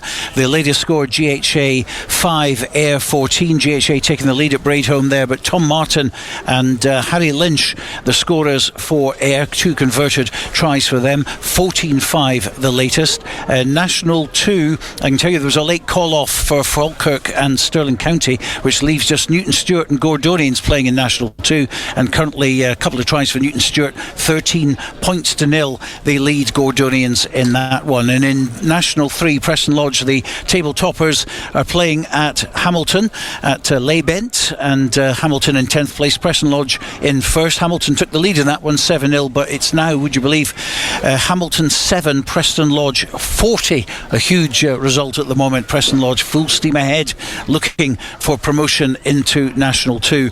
Nothing yet in National 4, but I can tell you in East League 3 there's a game going on, would you believe? Lismore 14, Galloway M 0 is the latest score. Well, coming up at 3 o'clock there's a match in the Premiership between Musselburgh and Hawick. Absolutely huge game, as you will expect. Our man there is Robin Purdie. Good afternoon from Stoneyhill in Musselburgh, where there's plenty riding on the outcome of this one for both these teams. You get the feeling it's win or bust for Musselburgh today in their quest for 4th and a playoff spot, and for Hawick, a win of any kind means that a top of the table finish looks a whole lot more likely, and the all important benefits that come with that. Weather-wise, well, we're going to get some rugby at least. At the moment it's dry, a bit windy, but all in all it could have been a lot worse. Looking at the teams, Musselburgh look strong up front, where Michael Badenhorst, Michael Maltman and Paul Bogie all have semi-pro or pro experience, and behind the scrum lurks Sandy Watt, second only to Andrew Mitchell as the league's top try scorer. Brother Rory captains the side from 13. For Hawick, they've made a couple of changes from the team that drew at Currie last week. Kyle Brunton drops to the bench, which means that Lee Armstrong moves in 1 to 10. Charlie Welsh moves from the wing to 13, with Morgan Tate taking his place out wide. Up front, there's a welcome return to the starting lineup for the hitman Connor Sutherland. He replaces Fraser Wilson in the second row, with Dan Brooker maintaining his place at 6 after an impressive showing last week. Jay Linton serves the last week of his ban today. So there is a lot on the line here at Stoneyhill this afternoon. Kick-off's at 3. Thank you to Robin Purdie. We'll be joining you a little bit later on, of course. Let's hear now from Matty Douglas, head coach at Hawick, ahead of this game. Just looking back to last week, first of all, another big performance at Millennium Park. This time, probably we let Currie back into the game quite easily in the second half. I thought probably game management and our kicking game let us down at key times. Currie are a team that you can't kick loosely to. They'll take their opportunities, and look, they did in the second half. Credit to them, they got their noses in front by 3 points, and our boys have had to dig really deep. Crowd were on our back, and we've went up the other end with a minute to play, and then up steps Kirkford to kick a penalty after a big scrum penalty. Probably mentioned to Ross Graham, who came off the bench to play his first game at Tighthead for us, and won 2 scrum penalties on the bounce, so that's always a bonus there. And forward pack played it extremely well, got us on the front foot, and as I say, for large amounts of the game we were clinical, and the kind of performance that I expect week in, week out. But yeah, just lapse in concentration at times, but hey ho, that's rugby, and we go away with a draw, and for us that's probably a better result, just due to the fact where we are in the table. So attention turns to Musselburgh this week. Another tough trip to Stoneyhill. Weather's played a big impact this week for training wise. Again, we've credit to a couple of riding centres for allowing us to train, so it's been good. And the weather is to pick up later on Friday, Saturday, so there might be a possibility we get rugby. But Musselburgh are a team who are formidable at home. They're chasing top 4, and that's probably a big incentive for them. So look, we need to just fix our accuracies a little bit. Game management needs to be a lot better, and again, we just need to be clinical. We've got 3 league games left, and we all the way from home, taking them week at a time. And we'll look to go up to Stoneyhill and get a result, but we're going to have to work really hard. Musselburgh pushed us pretty close at Mansfield back at the start of the season, so it's a game that we're looking forward to.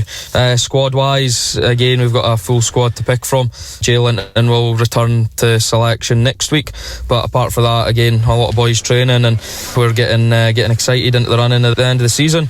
And look, at the end of the day, everybody's chasing us, so we just need to keep winning and keep performing. Musselburgh and Hawick kicking off at 3 o'clock today. It's half time here at the moment. It's Edinburgh Accies 5, it's Kelso 10. We'll be returning to that match very, very shortly, but we can go pitch side to Hugh Brown, who's now with the president of Edinburgh Accies, Simon Burns. Simon, welcome to Rugby Radio. Tell us a wee bit about the history of Edinburgh Accies, because you're the second oldest club in the world. We are indeed. I mean, we were formed in 1857.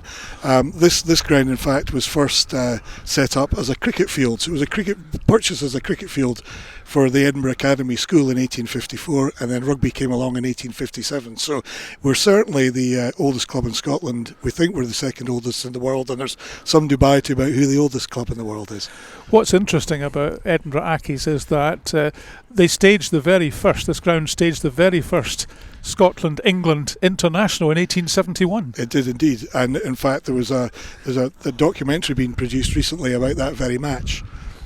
And it was also interesting because one of the fascinating things about Edinburgh Accies is you don't have rugby in your name. You're Edinburgh Academicals Football Club. That's correct, and the reason for that is that the Edinburgh Academical Football Club was formed before the split between rugby football and association football, so it predates association football, hence the fact that we were a football club.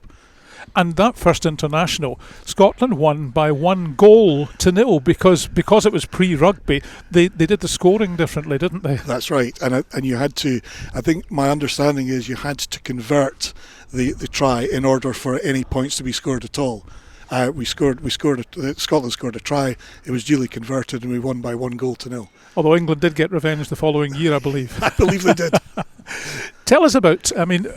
Raeburn Place, a fantastic ground. The pitch is fantastic. You're in a great part of Edinburgh, very historic part of Edinburgh. So many rugby grounds very close by, in fact, within a mile or a mile and a half of each other. Tell us about what you think about Raeburn Place. I think many things. I mean, obviously, I played here in the first team for 12 or 13 seasons, so it means a lot to me personally. But the history of the ground, its location in the heart of Stockbridge, it's probably the nearest first-class rugby ground to the centre of town, and it's somewhere that we're all at the club extremely fond of. And obviously, the new clubhouse was a long time coming, but we're delighted that that's now established and well established, and we're kind of settled into our new home now. We're sitting at the back of a beautiful new stand and a lovely cafe and restaurant in there behind us. All the facilities are fantastic. The one thing I have to ask you about is the pitch, because the stand is lovely, but the pitch isn't in line with the stand. Why on earth is that if you built a brand new stand and clubhouse? Absolutely, because at one point phase 2 was going to run down the side of Raeburn Place. Whether phase 2 will happen in the near or medium term, I'm not so sure. The original idea was to keep the pitch north-south for a very good reason, and that the prevailing wind is always a westerly, so you want a prevailing wind coming across the pitch rather than up and down a pitch. So the idea was to move it further over toward Raeburn Place. That perhaps may not now happen, so we may need to think again about the location of the pitch and whether we do in fact turn it so it's east-west and in front of the new stand. And the reason you didn't do that, and I know this only too well, having ruined 2 pairs of trainers covering matches, is the drainage is so bad. And even if it's a lovely day, you still get absolutely mud-drenched because the drainage is bad. Exactly, and that would be a big concern about moving the pitch immediately in front of the stand. The drainage on the first 15 pitch, as we've discovered this very week, is very good. There's really no concern about the playability of the first 15 pitch where it sits. So there's quite a lot to think about, and there's quite a lot of money to raise before we took that bigger step. And when will you make that decision? Because it's something obviously which is very important to the ongoing future of Edinburgh Accies. Absolutely. Now, I'd love to give you a definitive answer to that, but the truth of the matter is I just don't know when that decision will be taken. One other factor here is that we have a cricket club too, who always played at Raeburn Place, and that's something else that needs to be factored into thinking. Simon, it's lovely to talk to you. It's always nice to come to Raeburn Place and watch matches, and I thank you very much indeed for joining us on Rugby Radio. Thank you very much indeed, you're most welcome. Simon Burns, and thanks to all the staff at Edinburgh Accies today. They've made us most welcome. Very, very nice from them as well. And I think Kelso just about to come out onto the park. Edinburgh Accies already out there for the second half.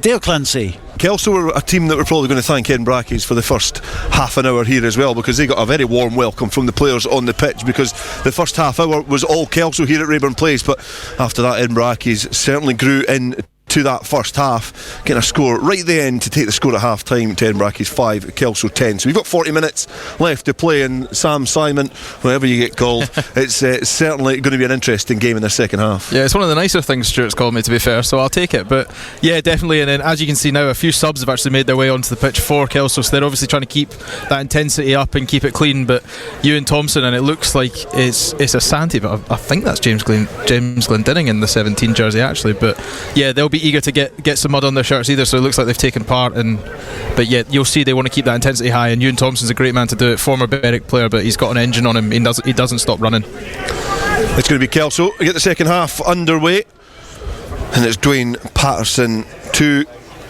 start proceedings, and it's hoisted into the air, and Keith Melbourne is the player to try and flap it back on a Kelso side. He does well. Bruce McNeil grabs the ball, tips on, and scampering towards the Edinburgh Accies 22 is Robbie Tweedy, and he manages to stay in field as the Kelso forwards now have another 40 forward. Is that number 17 listed as Asante. Patterson feeds the ball across to Woodcock, who had a very strong first half. He charges, he's supported, and Patterson, acting as first receiver, gives it to Hasty, who's wrapping round, and now Barber gives it into the path of James Thompson. He's cowped on his back, but is well supported, and Tate then sniffs a little gap because that ball just exited that ruck, and the Edinburgh Accies defence stepped up a little bit, which just left a little gap for Tate to just snaffle it. And now Grant Shields' ball tucked underneath his left arm is tackled well, and Melbourne looks to almost tip on to Ewan Thompson. Not needed on this occasion. Kelso now in the shadows of the uprights here, and Patterson wrong foots Armstrong, does well to show some good footwork. It was actually Richard Thompson, the player who brought the outside centre down, and now again a powerful carry forward from Asante. Tate picks, goes, driven to the ground as he's cowped by the Edinburgh Accies defenders. Kelso do well to retain the ball and get it back. The players all huddle, the forwards all huddle in close quarters, and certainly Asante's trying to make an impact on this game. The carry forward from Woodcock. Take a step, one step. Slow and steady gains being made from Kelso. There's another metre made by the opening try scorer in this game, Grant Shields. It looks like it was almost stripped there, but Melbourne has just stole a couple of yards again, and it's just ricocheted off the shoulder of Knox. And it is Edinburgh Accies are going to end up having the ball in hand, kick downfield. It's a low trajectory, but the bouncing ball is going to go off, and perhaps Knox just a bit guilty of getting caught unawares there. Just didn't really see the ball coming to him, and after all that quick thinking, good work from the Kelso backs and forwards, they then have to retreat 40 metres back down the field. Yeah, unfortunately for them, Ewan Knox just not the man you wanted in that situation there, but they'd managed to sort of scrag the back line quickly there and get them out, so it was a case of time against preference, and like you say, unfortunately that good kick there by Ritchie at the base of that ruck to just trickle it back over the halfway line, and now Kelso have it all to do again. Thrown to the line out, and Knox has got the ball just above his head, just sizing up his options. He opts to go for Cammy Brown. He's got lifted well, Hasty, then tips the ball on to Robson, and he just gets the knees up and charges forward.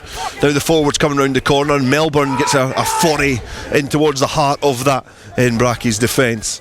Hasty throws the dummy, and it just opened up for him. Has he got support there? He doesn't need it because he's going to chip ahead, and now it's a foot race, and going down that far side is Thompson. Can he get to it first? It looks like he had, but the referee Michael Todd just signalling that it's going to be a goal line dropout. But what a foot race that was. And I think perhaps it was definitely Thompson who was scampering down that touchline. James Thompson, it looked like he got to the ball first ahead of Robbie Chalmers, but the referee signalling that it's going to be a goal line dropout, and great play there from Kelso to kick downfield from Murray Hasty, but great awareness. The wizard with the wand just to unlock that defence of Edinburgh Accies just opened up that opportunity as Edinburgh Accies kicked downfield. Yeah, and Murray Hasty, he just made it look so easy there, didn't he? The how would you say it, the delayed pass was almost nonchalant and, as you say, owned up in front of him, and I don't want to be the person that has to call that touchdown between James Thompson and Robbie Chalmers there. It looks like it was very much, could have been either way, deciding on which side of the stand you were stood on there.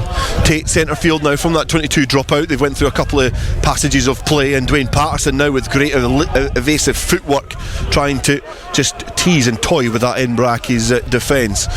Captain Robson just leading the charge, ball in hand. Tate just tips the ball on to Bruce McNeil. He's been defended well. Tate loses his footing trying to dig the ball out and has to tip on to Melbourne again. He's driven back in defence by Guy Napier. 10th appearance in an Edinburgh Accies shirt for the back row forward, and eventually Kelso are turned over. Edinburgh Accies now on their 22 get the ball back. Ritchie barking the orders like a terrier of a scrum half, and just launches the ball to Appleson. He flings it to Armstrong. It is opened up because there's been an Edinburgh Accies player just loitering there, and they've managed to pick the weak point in that defensive line. It is now in the hands of Robbie Chalmers, and now he's anchoring towards that corner. Is he going to win the foot race? He goes back on the inside of Barber, who's well across there. Robson just lobs himself in a bundle at that breakdown. The referee signalling that there's going to be a penalty to Kelso.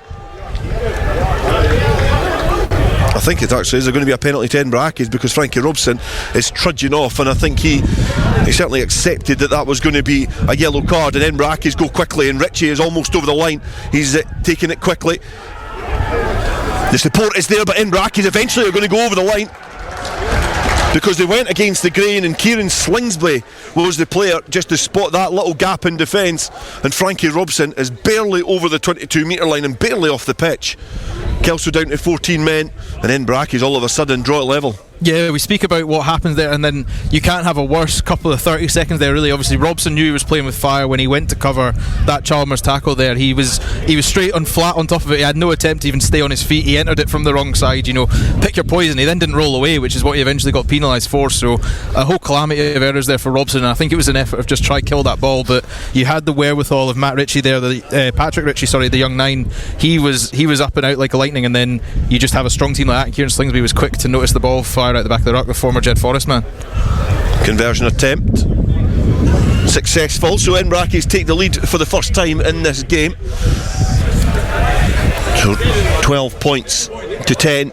They now lead, with Appleson with his first conversion attempt, and in that little passage when Frankie Robson was given his yellow card, I was almost waiting for the referee to bring it back, because I didn't think he was going to allow that to play, that quick penalty. But it just shows you I know nothing about rugby, and I should just pay attention and commentate on the game instead of making assumptions, Sam.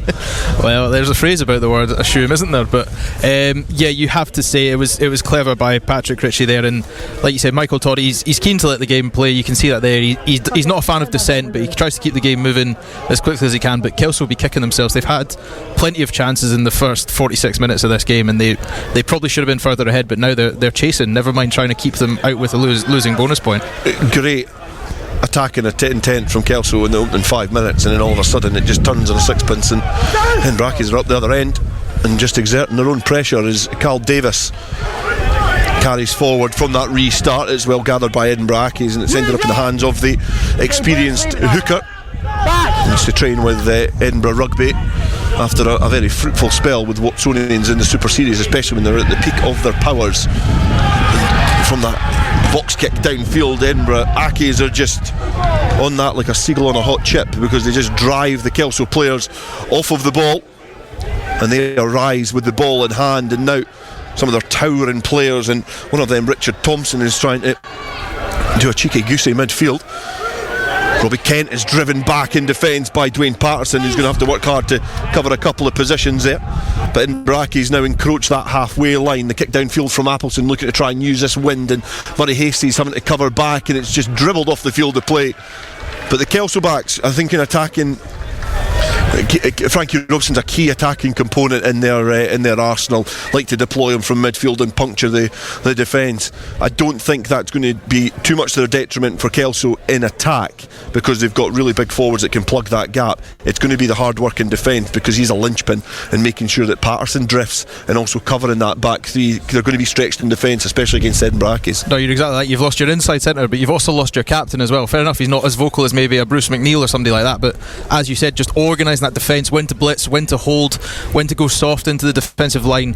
Frankie Robson is so key in that line, and it will just be really interesting to see how they do it now. But I actually ironically think they really want to pile on the pressure with the forwards Accies now, so it'll be interesting to see if they do distribute to the backs that much in the next 10 minutes. We've seen some of their second rows play a little bit wider than they perhaps did in the first half. I think expansion is key for Edinburgh Accies here, especially in this 10-minute passage of play. Bruce McNeil protecting his hooker. Cammy Brown looking to offer his services as well, as this driving maul keeps the ball central. It's run aground now, but the ball is going to end up in the hands of Andy Tate. Murray Hastie kicks downfield at centre field. It's not got a lot of distance as well. It's just bounced up in front of Thompson, the replacement. Eventually it's gone back into the hands of Hastie. He'll welcome the bounce of that ball as Tate finds Melbourne, and I think the instructions now for Kelso is to keep it tight and keep the ball in hand and drain every last grain of sand from this egg timer for that 10 minutes on the sin bin for Frankie Robson. Tate kicks downfield again, very central, and the Kelso players are charging now, and has it opened up for Woodcock? It almost had, and he almost grabbed that ball but just knocked it on. And eventually, when he did gather, the frustration of that kick downfield perhaps signalled that he knows that is an opportunity, because I think all his Christmases came at once there. It bounced right into his hands, but just couldn't gather, because he was probably going to be odds on for a score there. Yeah, you have to say that. You know, Robbie Chalmers, the ground gave way underneath him. He tried to step back on his left foot, and his left foot kept going. His right stayed where it was. That could have also been a terrible injury. But Murray Woodcock, he almost didn't expect to get the ball, didn't he? You know, the way he looked at it, he almost had to rush his hands to it. And like you say, a real gifted chance. We just spoke about them trying to now chase a lead. A gifted chance like that, you can't let those go begging. But it's interesting to see, because that's about the fourth or fifth slip we've seen so far on this ground, even in the second half alone. So this park's really going to play a factor for the final 30 minutes. Nick Stingle was a player on the bench for Kelso as well, a very abrasive number 9, likes to keep defences in check, and you do wonder if the introduction of him might, at scrum half or potentially on the wing, might add a different dynamic to this Kelso side. Perhaps have to wait until the return of Frankie Robson until we see the effects of the ex-Jed Forest player. Put into the scrum, Richie feeds. Edinburgh Accies have a very solid platform, and Tate does well to scrag that, get the ball back, and that odd-shaped ball is just bounced on the side of Edinburgh Accies, who managed to gather it back. Appleson now going against the grain, kicks back downfield, and it's a penalty for offside for Kelso. So Edinburgh Accies, not only did they almost scuff up the ball from the scrum, they managed to get it back and then win a penalty for a bit of ill discipline, and I think that was from Woodcock. Yeah, but you see your sevens like that, they're always trying to really touch that offside line and make sure they can get round it, but once again, you just want to keep the ball away from your try line, and you want to keep it in your own hands even better, while Frankie Robson watches this game on for the next 7-8 minutes. But you're looking at it, it's just really not happening for Kelso at the moment. Everything they do just seems to go against them in the 50-50 decisions. As Appleson just kicks off from that penalty, we can see there's a cluster of about 15 or 20 people over the wall. Obviously the cost of living crisis is hitting pretty hard, not paying to get in to watch this game. They're managing just to watch it over the wall, which is actually is very probably clever from their point of view. Yeah, I have to say, somebody helps goes get the ball as well after people punt it out over the old shed. Aye, yeah, there's 30 of them to do that duty, but the line out has gone, not going to plan for Edinburgh Accies, because Kelso have got it back, and Andy Tate is hunched over the ball, feeding it back to Murray Hastie, and perhaps now you can see the effects of that wind on this game, something that Kelso were benefiting from in the first half. It's been flapped back, and Ewan Thompson has managed to gather. They look to try and kick downfield yet again, but charge down from Edinburgh Accies, and the ball just squirms off the field of play towards that traditional shed, and it's going to be a throw into the line out this time for Kelso. So a throw in to the line out. Kelso looking to try and turn Edinburgh Accies there. There was an opportunity to kick back downfield because there was little cover to speak of in the in the back three for Edinburgh Accies there. But a slow walk over to Ewan Knox from Grant Shields certainly signals there's a little bit of time wasting going on from the visitors. 2 points behind the host side. Edinburgh Accies 12, Kelso 10. The Kelso were 10-0 to the good on half an hour. Well, right up until half time. No, right up until 40 minutes, sorry, because Whittaker got that try. Slingsby in the second half. And Kelso's lead has just been turned right over here at Raeburn Place. Tate fields the ball out wide to Grant Shields, who's lurking in familiar territory for the front row forward. He got the opening try in this game, well gathered there by Max Wallace. Max Wallace, a player who had a really good Berwick Sevens. He was scoring tries for fun on that occasion, so he certainly knows his way to the try line in the abbreviated game. And Edinburgh Accies crossfield kick are able to find a bit of space out wide and get the 50-22 and turn the tide after a little bit of Kelso pressure. They've now got a chance to throw into a line out inside the Kelso 22. And that shows the exact problem you had there. You know, James Thompson, he's had to come in to cover Frankie Robson's spot in that inside channel, and Appleson, it didn't even need to be that great a kick. He had acres of room to work with there, and Kelso were at 10-2 trying to match up men. So a great kick by Appleson now that he's finally managing to get some rhythm. And as you say, they've now got a real attacking platform, and Cole Davies, who's had a great afternoon in that front row, he'll probably find his target here, you'd have to assume, in this line out. Yeah, Callum Davis, a very experienced front row forward, has got a chance to throw into this line out. He does find his target yet again, and it's the number 8, Alistair Wood, who has managed to gather the ball. And I think Carl Davis, once he gets the ball from Wood, he's going to try and start a splinter group. But in there is Melbourne, who's managed just to get his mitts on this ball. And if this is not a put in scrum for Kelso, I'd be surprised. And it's exactly that, because again the Irish second row is a nuisance inside there. As Cammy Brown has a little go at Ross Dunbar. We don't need that. And Michael Todd just getting things under control there, but well defended at that driving maul from Kelso. I'll just bring in some latest scores for you. GHA 5, Air 21. Jamie Bover has got theirs third try for the moment, and it's 18-0 now to Newton Stuart against Gordonians. And still at Stoneyhill, currently Musselburgh 0, Hawick 0. 12-10 here to Edinburgh Accies. They lead Kelso, and it would be a vital win for either side. And it's currently Edinburgh Accies who have got that advantage. A win for them could potentially take them up to 4th place ahead of Heriots. As we enter the final stages of the Premiership before the playoffs, and up for grabs is that away semi-final against, well, it's either going to be Hawick, Curry or Mark. What order they finish on is still to be decided. But Edinburgh Accies, who are 2 points ahead of Kelso in this game and in the league, certainly hold the advantage as Bruce McNeil marauds forward from that scrum, picks up at the base and makes a head of steam forward. And Thompson, Ewan Thompson, now with 1 try this season, this is his 13th game, sets the platform for Hasty to kick downfield. That's a great exit from the fly half into a challenging wind here at Raeburn Place, and Kelso are going to welcome back the services of Frankie Robson. Yeah, you have to say what a big addition that is back to the line. They get that full complement. Credit to Kelso, they tried to play a bit of rugby with it. You could see Hasty and Tate were just getting boot to ball. I think it was just the ground rule of anything in our half. We're not even entertaining it, but they'll want to get this back on track now. But vice versa, Accies will probably ruin themselves. They've not, besides the try they got after the resulting yellow card, they've not really capitalised on that 10-minute spell, have they? Yeah, Kelso have strangled the game from them, really. They've played it up front and kept it tight and tetchy. And from that line out, which is was Edinburgh Accies throw in, it's been flat back, and it's been an area there'll be a bone of discontention for Edinburgh Accies, because they've lost, I would say, about 4 or 5 lineouts in this game. Now Hasty, they're feeding a full complement of backs now, and Patterson laterally running across field, and now Barber looking to try and get the wheels turning. And the outside channels has been well shackled, and Kelso now just in between the 10 metre line and the 22 feed Cammy Brown. He just throws a dummy. He makes a couple of yards, as well as the Kelso players arrive en masse to clear that breakdown.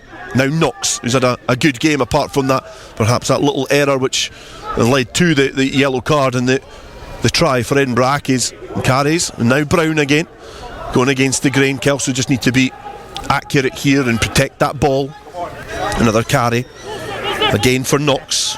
Tate digs, looks about, trying to find his options. Hasty feeds it to Woodcock. Woodcock is clattered by Ritchie, but he's able to ride that challenge. And now Melbourne stoops low, rises high and charges forward.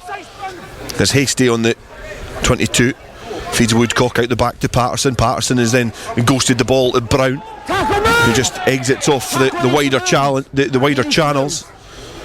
McNeil with his hand held high just in the shadows of Grant Shields. Tate goes against the grain again as Hasty finds a return in Frankie Robson. He runs into the chest to Richard Thompson. The advantage coming the way of Kelso as well. There's going to be a penalty for the visitors. Bruce McNeil, with all his experience, just wagging his finger at his scrum half with his captain. And he's feigning to go quickly as well, as Michael Todd issues some instructions, but you would imagine here there's a little bit of treatment for Archie Barber. This is going to be kicked off the field of play as it remains with a penalty to come here for Kelso. In a tight angle, it's still Edinburgh Accies 12, Kelso 10. Let's quickly go to Stoneyhill. Musselburgh are playing Hawick, and there's been scores on the board. Here's Robin Purdie. There has indeed been scores on the board. Stuart Hawick are on the mark. It's Musselburgh 0, Hawick 7. It's been all Hawick. You have to say in the first 14 minutes or so, Musselburgh have I think the second most porous defence in the league after Jed this season, and they've shown it on occasion so far. It's try to Kirkford, Musselburgh 0, Hawick 7. Thank you. Latest score we have at Braidholme is GHA 12, Ayr 21. A try for GHA, that's their second of the match, but so far 3 for Ayr from Tom Martin, Harry Lynch and Jamie Bova. They're in the lead, 21 points to 12 there. In National 2, Newton Stewart 18, Gordonians 0, and at the moment in National 3, Hamilton 7, Preston Lodge 40. Preston Lodge top of the table, looking to get promotion to the National 2 for next season. So Musselburgh 0, Hawick 7 is the latest score. We've just seen it. Kirkford scoring a try and converting it as well. Let's get back to the commentary here. Kick downfield there from Dwayne Patterson. From the penalty, no obstruction. Takes it towards the 5 metre line. Michael Todd lays the law to both sets of forwards here. Ewan Knox waits on the ball. It's now arrived in his mitts, and Grant Shields is there just issuing his expertise as he takes his place in the 5 metre line now. Knocks ball above his head, throws into a line out which has been Melbourne's to gather. He's hoisted high. They've been repelled initially from a driving maul from Edinburgh Accies, but it's splintered round, and now the Kelso pack are purring towards that line. They're just not able to make as much inroads as they thought when they got that little breakaway group on the right hand side of that driving maul. It's been well defended here from Edinburgh Accies, but it still stands tall. The second bite now comes forward. It is craning towards the posts now, going infield. It's now run aground. All the players congregate close, covered in the mud which is on this sticky Raeburn Place surface as Melbourne looks to try and free the ball from all the limbs in that breakdown. He's just been hoisted over. Bruce McNeil now, supported by Grant Shields, is driven forward. Frankie Robson just waits for that ball, looking to make amends for his earlier faux pas. But he has been repelled, has Keith Melbourne. The ball presented brilliantly back, not waiting for Michael Todd to get round the corner and have a little look here. Kelso still in the attack, a little snipe round the corner, still short of the line though. Michael Todd in a great position to see if that ball is grounded, and Kelso are looking to do what Kelso do well. A little pirouette and turn round the corner. It's been held up there. Great defence from Edinburgh Accies, the home side, putting their bodies on the line to make sure that they repel the attack. And again, both sides coming together. There's a little bit of afters here as all the players gather round. And it's Asante, the player who's come off second best as he tried to score that try and was held up. I'm honest, I've not seen what's happened there because I'm not looking. Potentially, did look like he might have had an opportunity to put the ball back, but the referee has signalled that it was well held up there by Edinburgh Accies. However, it was great defence. That's silly from the physio there. I wouldn't do that again, or you could have a red card and you'll take no further part in the game. I don't care. He's not spraying water at me like that. You're not the captain, go ahead and speak to. You sprayed it towards me, okay? You need to be careful. Excuse me. As the referee's mics are breaking up, Sam, I will allow you to explain. I think there was a few choice words there. What happened is the Kelso physio, he's come on to give somebody a bit of running repairs, and he's taken exception to some Accies comments. He sprayed water at the opposite team. Unfortunately, he's done it to the player who's right next to the ref, which is very just stupid, for want of a better word there. And as you could hear through the muffledness there, Michael Todd said, if you're going to try anything like that, you're just not going to come back on the pitch, which I think he's totally within his right to do. And Kelso can shake their heads and moan about anything they want, but they had men over on each side of that ruck and they kept it in there. So Murray Hastie, Frank Robson, Bruce McNeil, they can moan all they want. That is great defence by Accies and poor decision making by Kelso there. That is the first thing I'll cover there is the fact that I'm glad the police aren't here, because there might have been obviously there might have had to be some legal duties to be undertaken. But I must say about that passage of play, I thought Kelso were doing the right thing to keep it nice and tight. I think rolling the dice and going wide too early perhaps might not have been the right option, because Kelso do what Kelso do best and keep it tight. Just on that occasion the defence was better than them there, as Appleson kicks downfield. He's made ground all towards the 10 metre line as Patterson sizes up his options. A good bit of footwork again, but great defence from Edinburgh Accies, who are able just to make their tackle first up. And now Kelso again will be looking to try and squeeze the penalty or potentially breach this defensive line, because Shields carries forward. He's brought to ground quite quickly as Tate is there willing and waiting to get the ball away sharp from that breakdown. Robson carries, he's going quite lateral across the pitch, but the defence deal with him well as Melbourne is able to evade 3 challenges. He's brought down on the third one. Now Kelso again on the 22, the delayed pass into the hands of the on-rushing Kelso player. Again, just breaches that 22.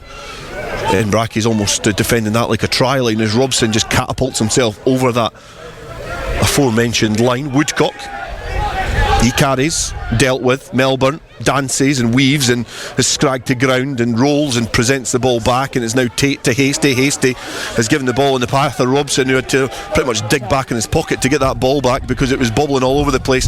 And now Kelso look to strike and filter the ball out wide, and it's great work coming off his wing there from James Thompson. The right-footed bounce back in field to straighten up proceedings and make sure that he's not bundled into touch. Patterson to Asante. He's waiting there, ready to carry forward. Kelso patient in their build-up, inventive in the way that they're approaching and keeping this defensive line honest, as Cammy Brown anchors his run back in field. Kelso just 12 metres or so shy of that Edinburgh Accies line, still staring down the barrel of a 2-point deficit, not only in this game but in the league table. Ewan Thompson now standing upright, brushes off the first challenge, then gets the second, gets a chance of a commando roll as well to present the ball back. And now Melbourne is going to try and benefit from this splintered and fractured Edinburgh Accies defence. 2 metres shy as he just breaks free of the shackles of the Edinburgh Accies defenders, and now it's opened up for Robson. Can Robson dive over? Yes, he can. 10 minutes in the sin bin has done him the world of good. But great work from Thompson and Melbourne to break free from the challenges, and then Captain Robson just sniffed the opportunity and broke free through that defensive line. And Kelso, they steal the advantage again, 12 points to 15. Yeah, and like you said, the two main names you mentioned there, out with the front three today, they've probably been the two linchpins for this team today. They've been instrumental. Melbourne in defensive duties and in the line-out, but Robson there, what a dynamic runner. He's so hard to stop, and like you mentioned, he gets his knees so high when he runs it. It gives you that intimidation factor of, I need to go low and chop him, but you're putting yourself at such a risk trying to tackle that man, and he's got his rewards, and he's made up for his earlier indiscretion, hasn't he, with the yellow.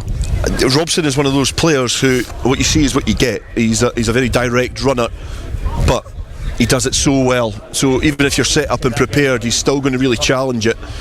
They've got a great skill set as well, and Kelso are really benefiting from having him back in the ranks alongside the talented Dwayne Patterson, who's lining up his conversion as we speak. Just inside the 22, about a metre or so. 60 minutes to go. 20 minutes, 20 metres in from the touchline. 16 minutes to go. That's what I was getting mixed up with Michael Todd, but the conversion attempt Right footed, good connection, curling in. And I think those positive responses are from a Kelso side, because they now lead here at Raeburn Place, 12 points to 17. And now it means that Kelso could potentially be creeping up the table towards that 4th place spot in the table. And we have got a game here on our hands for the final 16 minutes here. Yeah, and like you say, interesting as well, there's a few Mar supporters here. Obviously they were going to come down to watch them play Currie before that was called off, but I saw a few smiles when they scored that try as well, and a few fist bumps. So maybe the purple contingent in the stand are maybe looking for a Kelso win as well this afternoon. We're obviously as impartial as ever here on Rugby Radio. Rugby's the winner overall here at this game. Always. It's certainly been a good game as Appleson gets Playback underway, left-footed kick. It's got a low flight on that ball, and Patterson gathers and feeds it back in field. He gives it to Robbie Tweedy, and the stretchy tops of the Kelso ranks is stretched to their maximum there, because Tweedy was just clung on by the Edinburgh Accies players. Cal Davis gets himself in a great position to try and steal that ball, protests with the referee, but it's now flat. And now again Tweedy looks to try and break free, but throws the ball into the path of Bruce McNeil, who two-handed and brushes off the first challenge in the second, and then he's dragged the player back into the breakdown to try and show that he's not rolling away. But it was all Bruce McNeil's doing there. That player was Cole Emery. The ball kicked into the sky, it's not gone far forward, and wrapping back round is the industrious Alistair Wood in his 20th appearance for Edinburgh Accies. A replacement as scrum half, as well as Brent Jackson is on to make his debut. He's just fed the ball wide, but it's ended up in Kelso hands. Robson now finds Hasty. Hasty puts boot to ball, kicks downfield, and it is still stayed in field, and it bubbles off just shy of the 22. And it does look like Thompson is just going to wrap up his opposite man and not let him take that quick line out. And there's been a further scores at Stoneyhill, because it's Musselburgh 0, Hawick 14. That could perhaps deal the final blow to Musselburgh's hopes of getting in the playoff positions, and it keeps Hawick at the top of the table at the end of this weekend. Thrown to the line out here at Raeburn Place, a reminder. Edinburgh Accies 12, Kelso 17. Cal Davis the throw into the line out inside his own half, not contested. Wood gathers. He's then been challenged by a few Kelso forwards that are there. The immaculate kick of the replacement, the kit of the replacement Brent Jackson, congregates at the back of the ruck. He's just looking to dribble this ball back into position that he can kick it downfield. Right footed box kick, centre field. He's made a great connection with that. It's really testing Archie Barber, who gets across well to gather. It's been returned downfield. It has to be kicked high into the sky, and this is a contestable kick that bounces off the shoulder of Tweedy, and potentially Edinburgh Accies have got a chance here. They stab it downfield. Barber gathers, he passes it back to Patterson, who's sizing up his options. There was a chance to kick it centre field there. He's chasing his own kick. Edinburgh Accies are there, a couple of players, but the referee has signalled that it's a penalty for offside on the halfway line. And it is going to be James Glendinning now to come on for Kelso, and Nick Stingle as well. So there's going to be a couple of replacements for Kelso to try and see out this game. I'll bring you the replacements when I see them trudging off. It looks like Ewan Knox potentially is one of them. He's going off to the sheds now, and the other player we've yet to see depart the field of play. Yeah, he's always in front and he's always moving forward. Does look like potentially Tweedy is one of the. It's actually Barber's one of the players who's taken a sore one when he retrieved that ball. So Knox definitely off for Glendinning. Stingle on, and it looks like Barber is trudging off with a leg injury. And it is going to be Edinburgh Accies now to throw into this line out inside the Kelso 22. 5 points behind here at Raeburn Place, and we've got about 10 minutes or so to go. Line out, flapped back by Kelso, and then gathered by Cal Davis, who just saw the flight of that ball. So it means that Jackson can feed Wood, and he can give the ball to Emery. The prop forward can trudge forward, and now linked up there. Appleson has got the ball off Armstrong. Expansive play here from Edinburgh Accies, carried forward. It's been tipped on, and Robbie Chalmers tried to get his hands on the ball, but Keith Melbourne did a brilliant job of getting his body in the road there. But there was a knock on, because I think Cammy Brown potentially tried to gather it, pluck it from the base and carry forward. He's knocked it on, but Melbourne did a terrific job of getting his body in a brilliant position. Here is Terry Logan is going to be brought back onto the field of play, How are we going to do each other? and it is going to be Not in that manner. to replace Ashton Asante in the front row. Logan back on, Asante off, Glendinning, Thompson and Stingle have been brought on. The only replacement not to get minutes yet is Angus McGregor for Kelso. What a shift from Keith Milburn, though, disrupting that line out, and in the next phase, after a double wraparound move, he's still the first man there at the breakdown for Kelso. I think he's a terrific player. I think he's a really, really good player. It's good to see him playing Premiership rugby, because you could argue that if he wasn't doing that, he wouldn't be playing at the right level. I do think he could potentially play a little bit higher as well. Put into the scrum, Edinburgh Accies ball in dangerous position for both sides. Is not went to plan this time. Front row replacements not able to both sides, just a slip. keep that scrum steady. Michael Todd showing it's just a slip. Front rows are just moved across a little bit more. The scrum moving position. Michael Todd just signalling to the front row forwards exactly what he's expecting here. There's Edinburgh Accies again. We'll put into this line, put into this scrum. There's the replacement scrum half, Brent Jackson.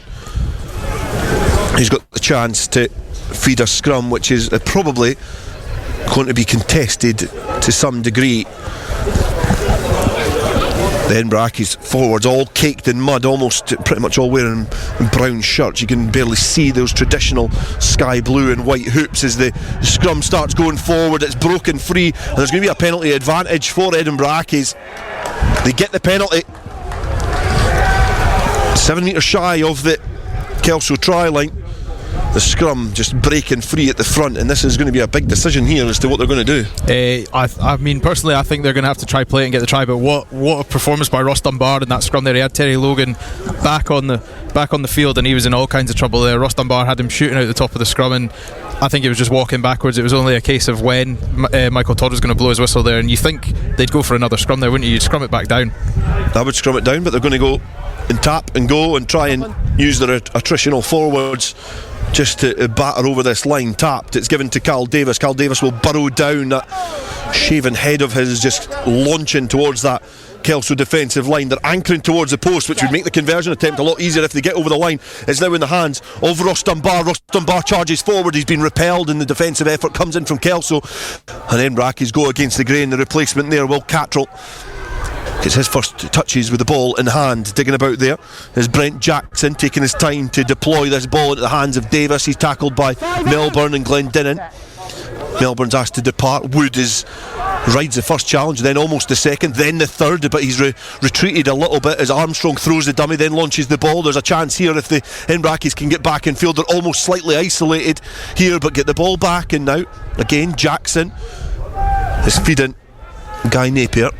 Edinburgh Accies with a chance here, 5 metres shy of the Kelso line, to take the lead, or draw it level and then take the lead, because the way that they're playing is they want to try and get underneath those posts.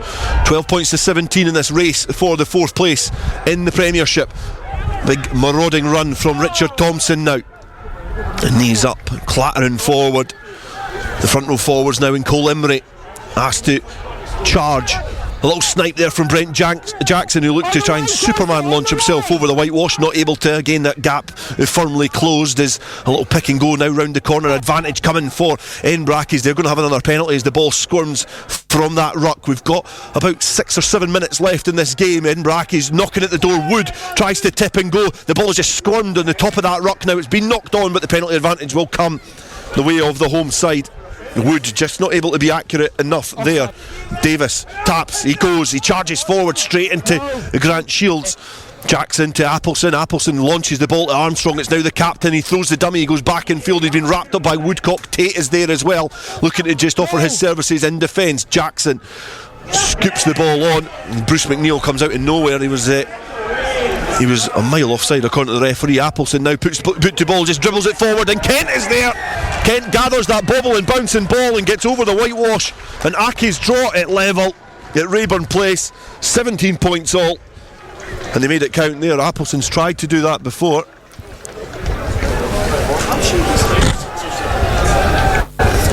They've tried to do that before. They tried to dribble the ball through. And it is 15 points to 17. The conversion to come. Getting a bit ahead of myself there, just expecting the conversion to go over. No, it's 17 points. 17 all. 17 points all. Yeah. Stuart Cameron. He was counting to my left hand side. I've never seen a man. He's only got 12 fingers, so he was trying. I know he was trying to put me off there, but it was well worked, that passage of play from Edinburgh Accies, and they do get it to 17 points all. And it was a good passage of play, but again, Appleton just putting that boot to ball, and Kent just runs that line so well. Conversion to come. We'll get the thoughts of Sam Mathews in a minute. Left-footed kick towards the uprights, and he has missed it. It's went to the left-hand side of the uprights. That is a Kelso roar that you can hear, and that perhaps of all the kicks this afternoon is the easiest of kicks. But the ex-Scotland under 19 and 20s international Ben Appleton has missed the uprights, and it is 17 points to all, just to confirm, at Raeburn Place. Yeah, and you have to say, what a great paddle. I liked what Brent Jackson was doing there actually on his debut for the first 15 of Accies here. He was really changing that point of the attack. They weren't just picking and going. It wasn't close in. They were really targeting the outside of that first defensive channel, making the Kelso team work for it. Obviously, Bruce McNeil tried to kill it all coming from an offside position there, but the touch of class from Ben Appleton to thread that through for his outside centre, and then, as you said, the easiest kick of the day, he's actually missed it, keeping us at a tie game for the final 2 minutes. And Appleton tries to clear his lines, and he's kicked it towards that halfway line. And now, knowing Kelso like I know Kelso, I think that this is going to be an arm wrestle for the final 4 or 5 minutes of this game, because they'll be looking to try and squeeze the penalty. Edinburgh Accies will try everything they can do as well to get themselves in a position, because in terms of the forward battle as well, you feel that they're starting to get the upper hand, but the streetwise nature of Kelso might pay dividends in the end. First throw into the line out for Glendinning. A little puff of the chest, the ball above his head. He looks at his options, and Melbourne is one of them, and he just finds his target. The referee happy with that. Now the long length of that maul gives a bit of protection to Glendinning at the tail. It splinters off to the right. It's still got that elongated nature as the ball filters through towards the back. Bruce McNeil, there's a player there at the tail. He's supported by Melbourne, who's just grabbing onto the waistline of his number 8. It's made a good 10 yards, and again still going strong. Melbourne going forward now, and it was Fraser McCaslin, the player there, is they feel they perhaps infringed. Bruce McNeil breaks free from the side of them all. Tate finds Hasty to Robson. Robson charges forward and makes great ground. He's taken Jackson for a little bit of a carry, and both 16s are on for both sides now. Patterson tries to feed the ball to Stingle. He gets caught a little bit flat. He does well to gather the ball back, and he gets cowed on his own back. It's going to be difficult to try and get this ball in a Kelso hand, but they manage to. Tate feeds Woodcock. Woodcock tips to replace Miss Angus McGregor, the most Scottish name on the pitch, you would imagine. And it's Tate now to Hasty to Melbourne, just tips the ball on, and now the big lanky Irish middle row is encroached on that 22. There's numbers up here for Kelso. They get the ball into the hands of Robbie Tweedy, and Wood gets across and just chops him down. Woodcock now. He does well to ride that challenge too. Edinburgh Accies players just pincer on the legs. And now Terry Logan makes his way to the 5 metre line, bounds forward. Melbourne with a chance now. This would potentially be the try that would win it for Kelso. 17 points all. The final stages of this game. A vital win for either side. One of these sides potentially is going to be punched in the sternum in their race for the 4th place in the Premiership. Tate tries to gather at the base of that ruck, and it's been knocked on just shy of the Edinburgh Accies try line. And it's the first time we've actually seen Kelso look a little bit frantic in attack, especially so close to that line. I was about to say exactly that. Andy Tate, he just slightly rushed it there. He didn't set his feet. He's got to play the ground as well as he's got to play against the clock as well. I think we are actually probably in the red now, so it will be the final plays, but Andy Tate will be ruining himself for making a mistake like that. That's so uncharacteristic of him. We've got a digital clock in front of us. It does say 41 and 30 seconds. I think we're perhaps maybe about 4 minutes behind, 3 minutes behind the referees watching the little break earlier on. Yeah, of course. With the yellow card, perhaps as it meant that our watches are not aligning how we would like them to. So we've still got time in this game. We'll keep an ear out for the words of Michael Todd to see how long we've got left, because I'm sure some of these players will be asking the question of the match official. Scrum. right hand side of the Edinburgh Accies upright from the commentary position. It's charged forward, it's been brought down on the left hand side of that scrum now, and a coming together of both sides. A little bit of pressure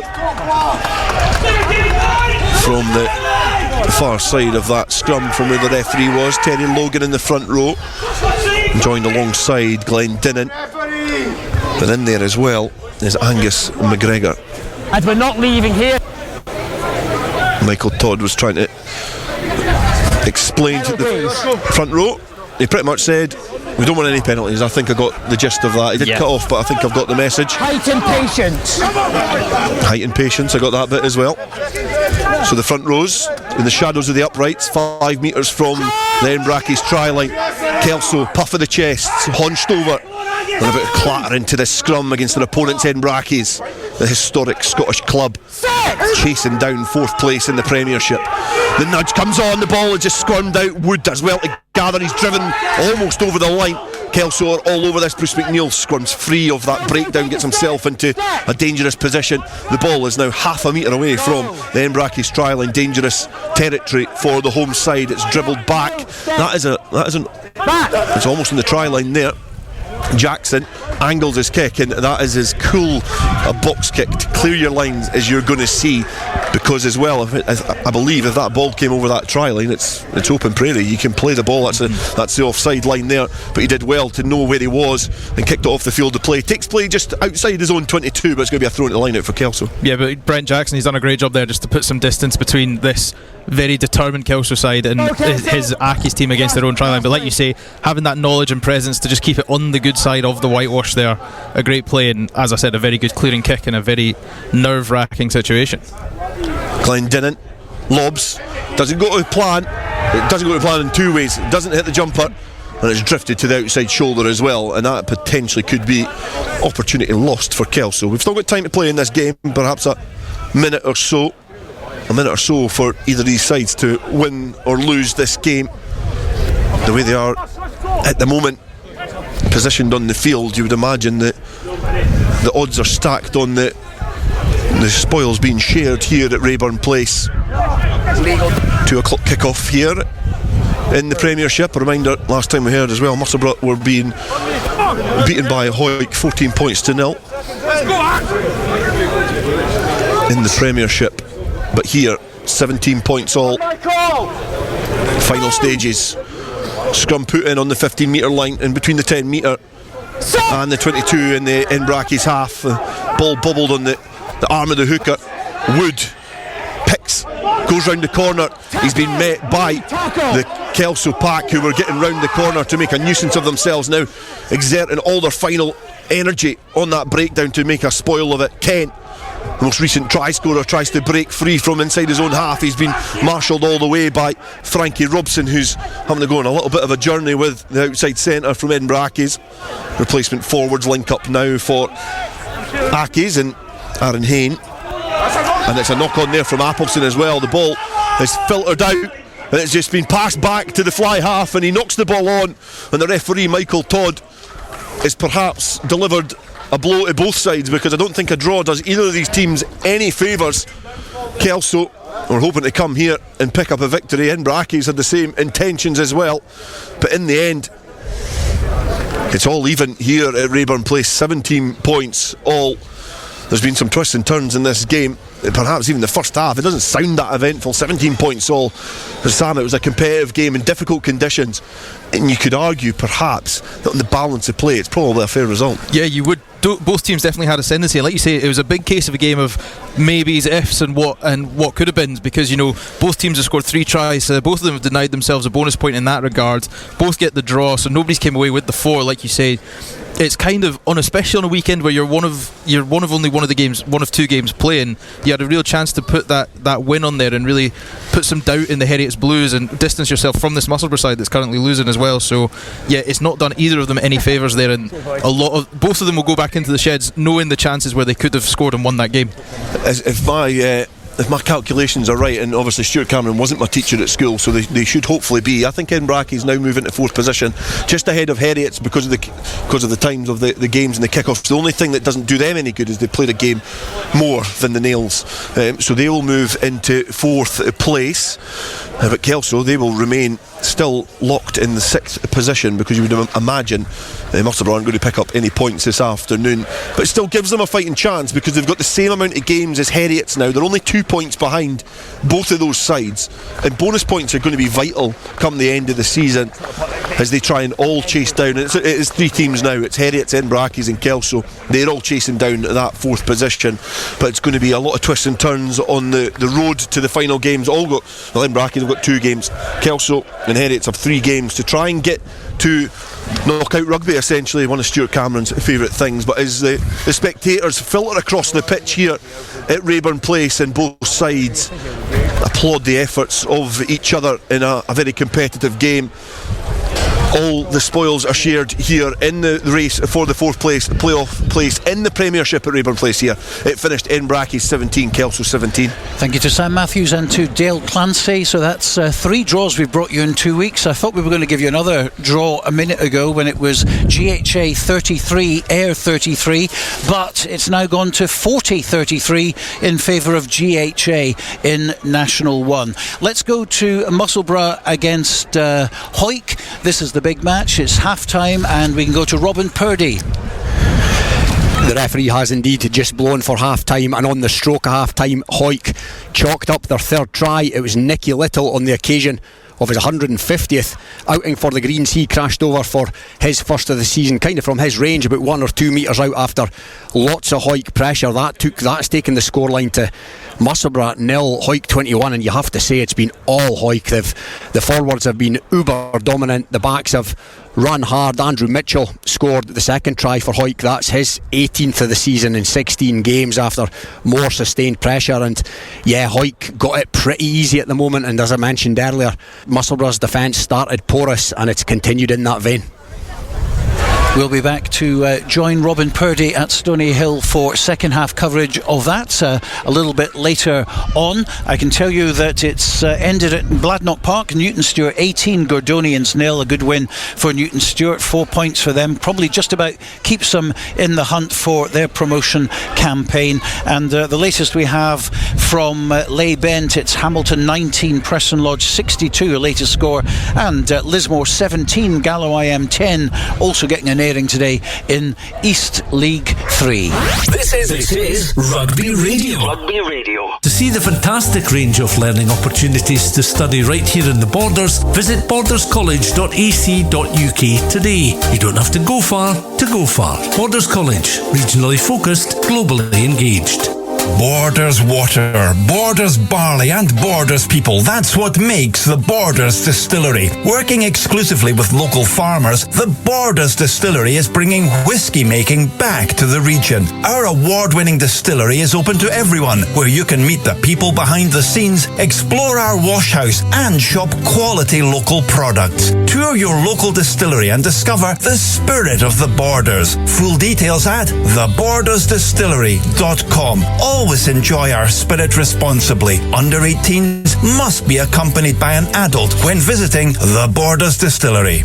Based in Galashiels but covering the whole region and beyond, Borders Mortgage Hub is your one-stop shop for all things mortgage related in the Borders. Visit us at bordersmortgagehub.com or call us on 01896 807 008. That's 01896 807 008. Borders Mortgage Hub. Mortgages for the Borders in the Borders. This is Rugby Radio, brought to you by Borders College.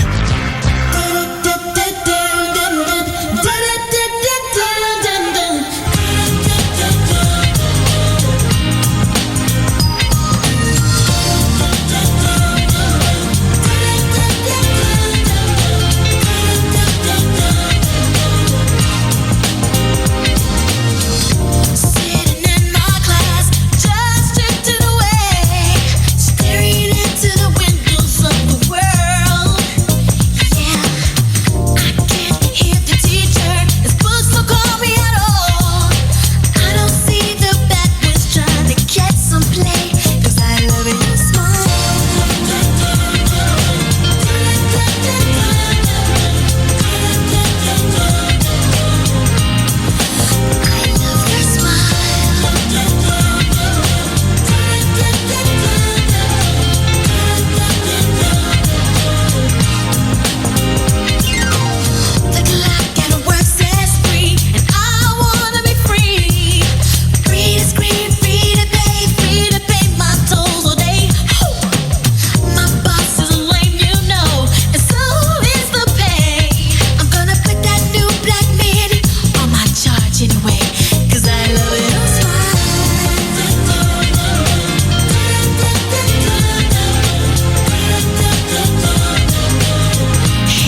Music there from Shanice. It's Rugby Radio on a Saturday afternoon. It's ended here at Raeburn Place 17-all. We bring you draws on this radio show, that's for sure. And Keith Melbourne from Kelso is now talking to Hugh Brown.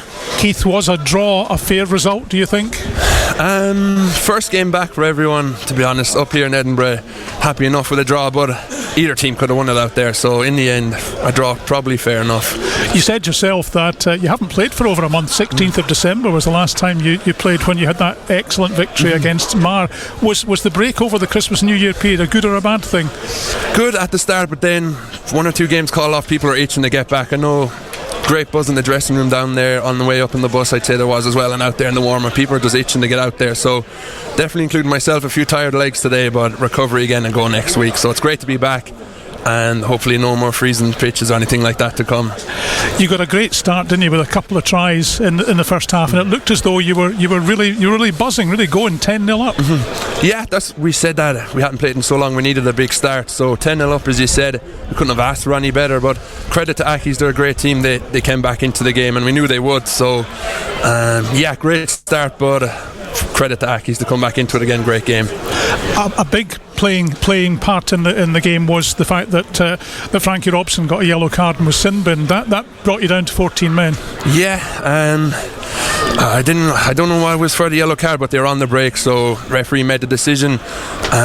We have the resilience and all stuff. I've said that before about fighting with 14 men. We did decent. Only 7-0 was the score with the yellow, I think. So we did enough, but Frankie made the difference when he came back on to get over for the score to go ahead as well. So he used his rest as well as he could.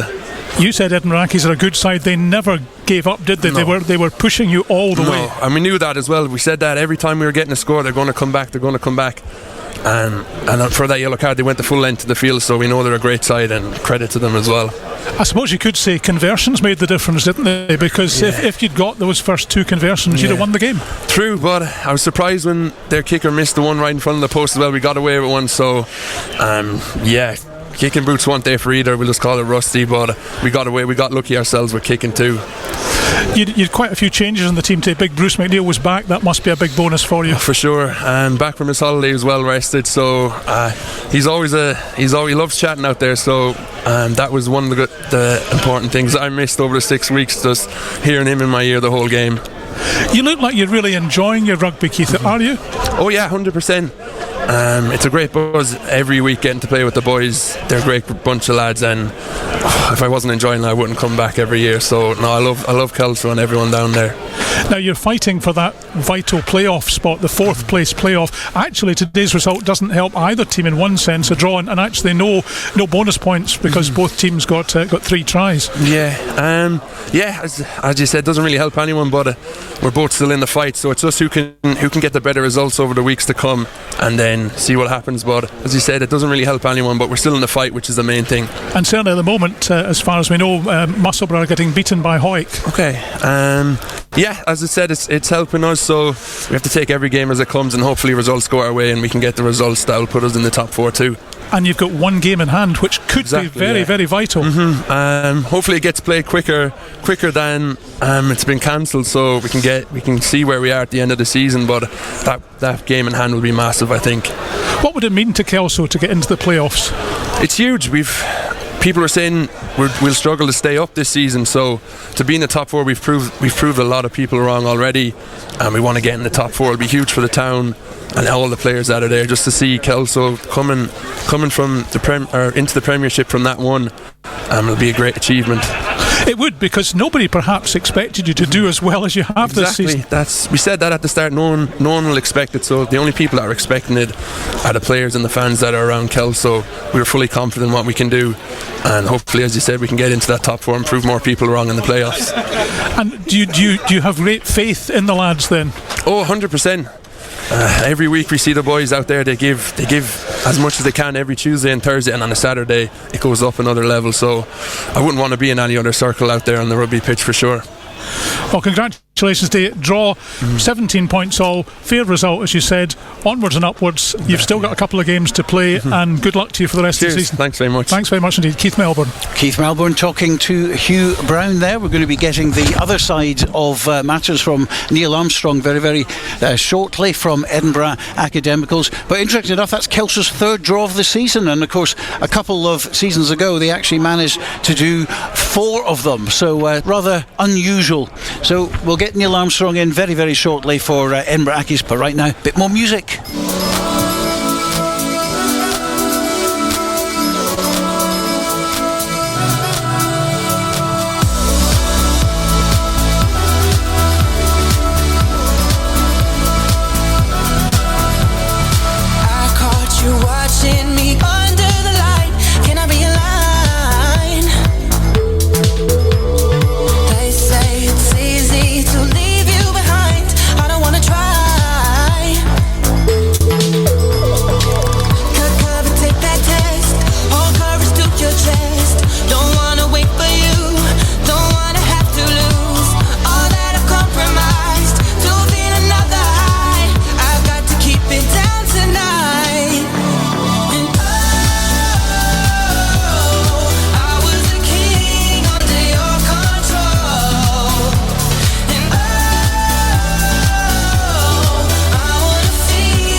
Music from years and years.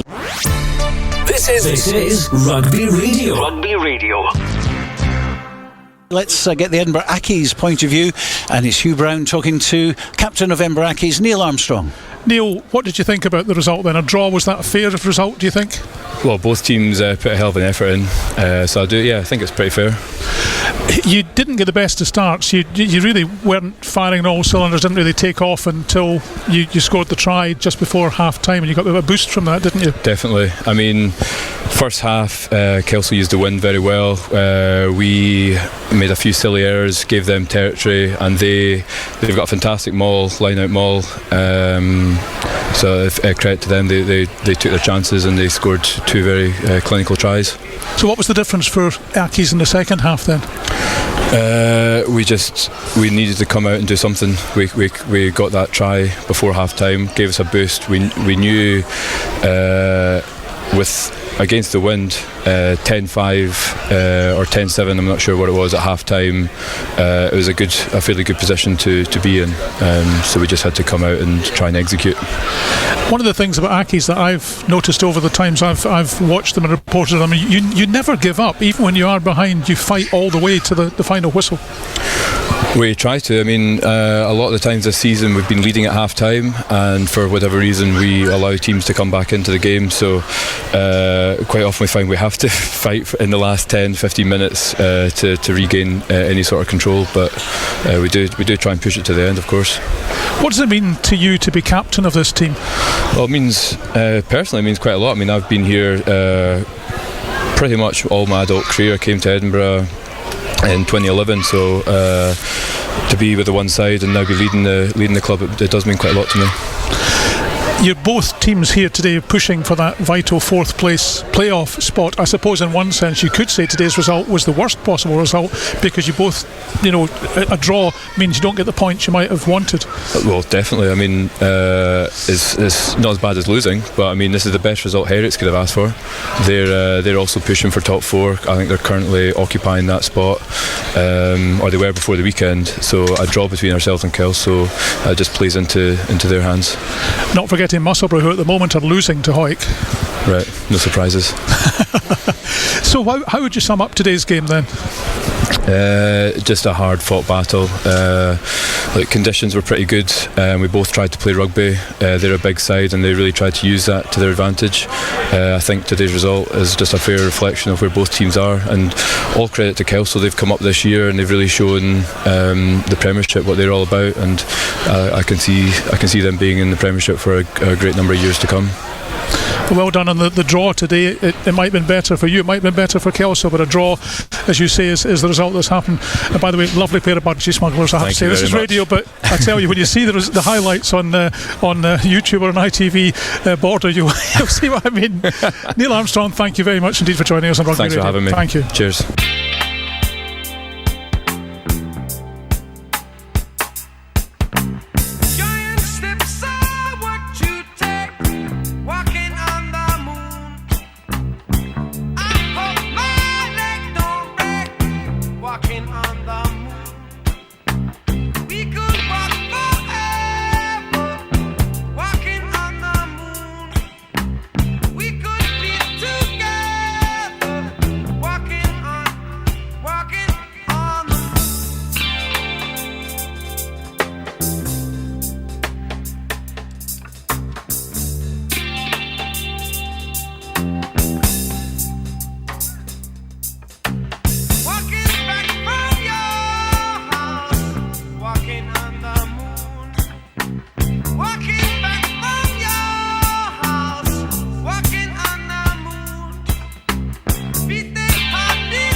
I do apologise. I think the best thing to do now on a situation like this is go to Stoneyhill. Come in, Robin, help us out. No wonder you're laughing, my word. Yeah, so you join us here, and Hawick have extended their lead. There's about 10 minutes gone in this second half. It's now Musselburgh 0, Hawick 28, a converted score by Morgan Tate, who finished off some wonderful work from Lee Armstrong. Armstrong intercepting his own 22 and making the opposition 22 before the cover got across, and he had Morgan Tate in support, and he was only too happy to saunter in under the sticks. So the bonus point is in the bag for Hawick. The try bonus at least, and it looks for all the world like they're going to cruise to victory here. 10 minutes into the second half, like I say, it's Musselburgh 0, Hawick 28. But Musselburgh on the attack here. They've started this half with a bit more possession and territory than they had in the first half, and they're going to have a line out just 5 metres shy of Hawick's line. It was taken in by Badenhorst, but it's been dropped. It's gone backwards, however. So Musselburgh still have it. The maul is set up, taking their time. There's a pick and go there.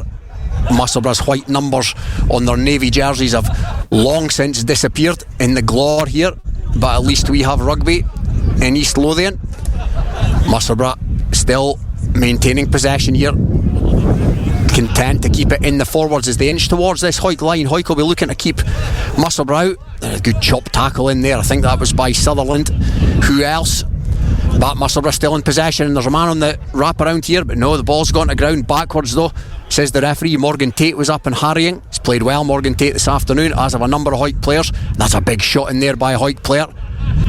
Play on the far side of the pitch here at Stoneyhill, from the clubhouse side at least, and Hawick again with some stoic defence in there. Musselburgh still in possession, however they've done very little with the very limited amount of possession they have had, and there's another double tackle in there by Hawick, and Musselburgh going backwards here, but still in possession. So here they come again through one of the forwards. Now it's tipped out the back door. That's a bit better. Again, it's inside centre. Good battle inside centres this afternoon, because Ben Hebert is a big old unit opposite Andrew Mitchell. Musselburgh now. Ball's gone to ground again, and this time it's gone forward. So all that possession, they're back on about their own 22 from a 5 metre line out, and it's going to be a Hawick scram, and just nothing going the way of the men from Stoneyhill at the moment. Just a reminder, on 13 minutes Kirk Ford got his 9th try of the campaign. Hawick had a penalty right in front of the post that they elected not to kick. They took the scrum, and a couple of phases later Kirkford was over, he converted that one. Then on 19 minutes Andrew Mitchell got his 18th of the season, no less.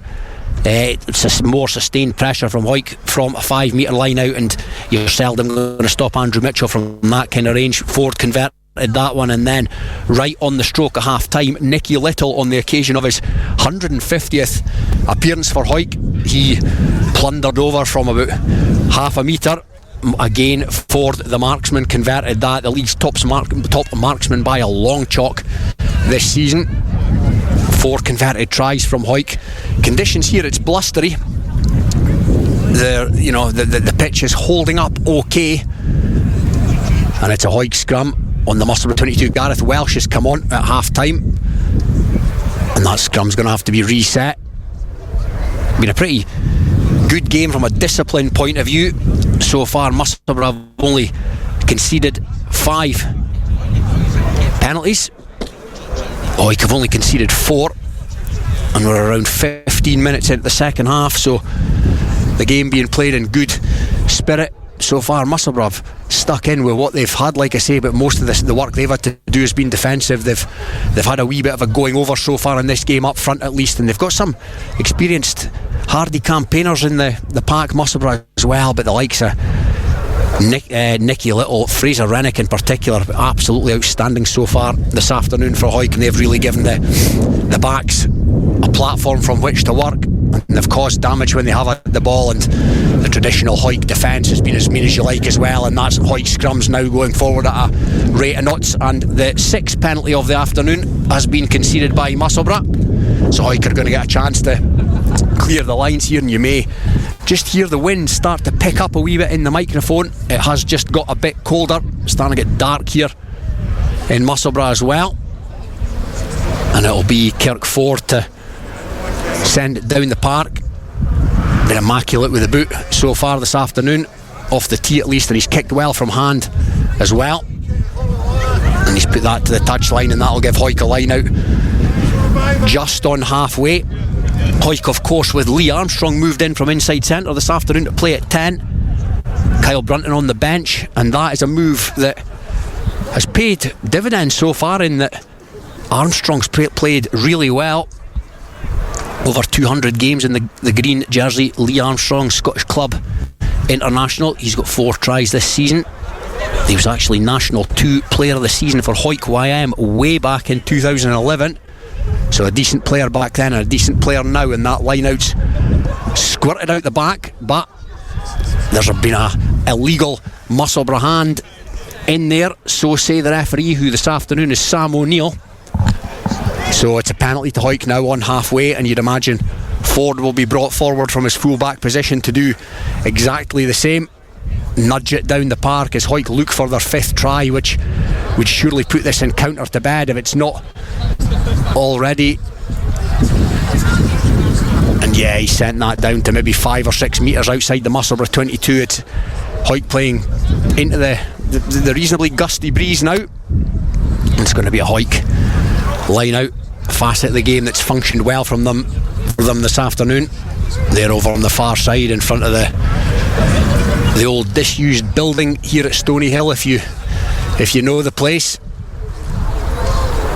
Looks like Russell Anderson's on now for Hawick. And yeah, it's Russell Anderson who's going to throw in, and that's taken well in the middle by Dalton Redpath. Now Hawick looking to trundle this one forward in no rush to get it out towards the backs.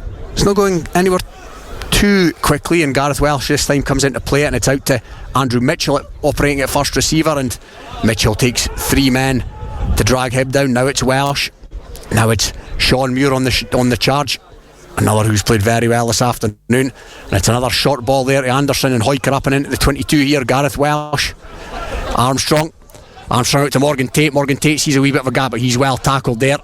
There's Musselburgh players in and around the ball there, and they're trying to counter ruck. And yeah, Musselburgh are going to come up with the ball there, so the chance goes a begging from Hawick, and Musselburgh are going to try and exit their 22 here. Through the forwards they take it. One of the substitutes is on. Like I say, the Musselburgh jerseys almost unreadable now. The white numbers on the back have long since disappeared.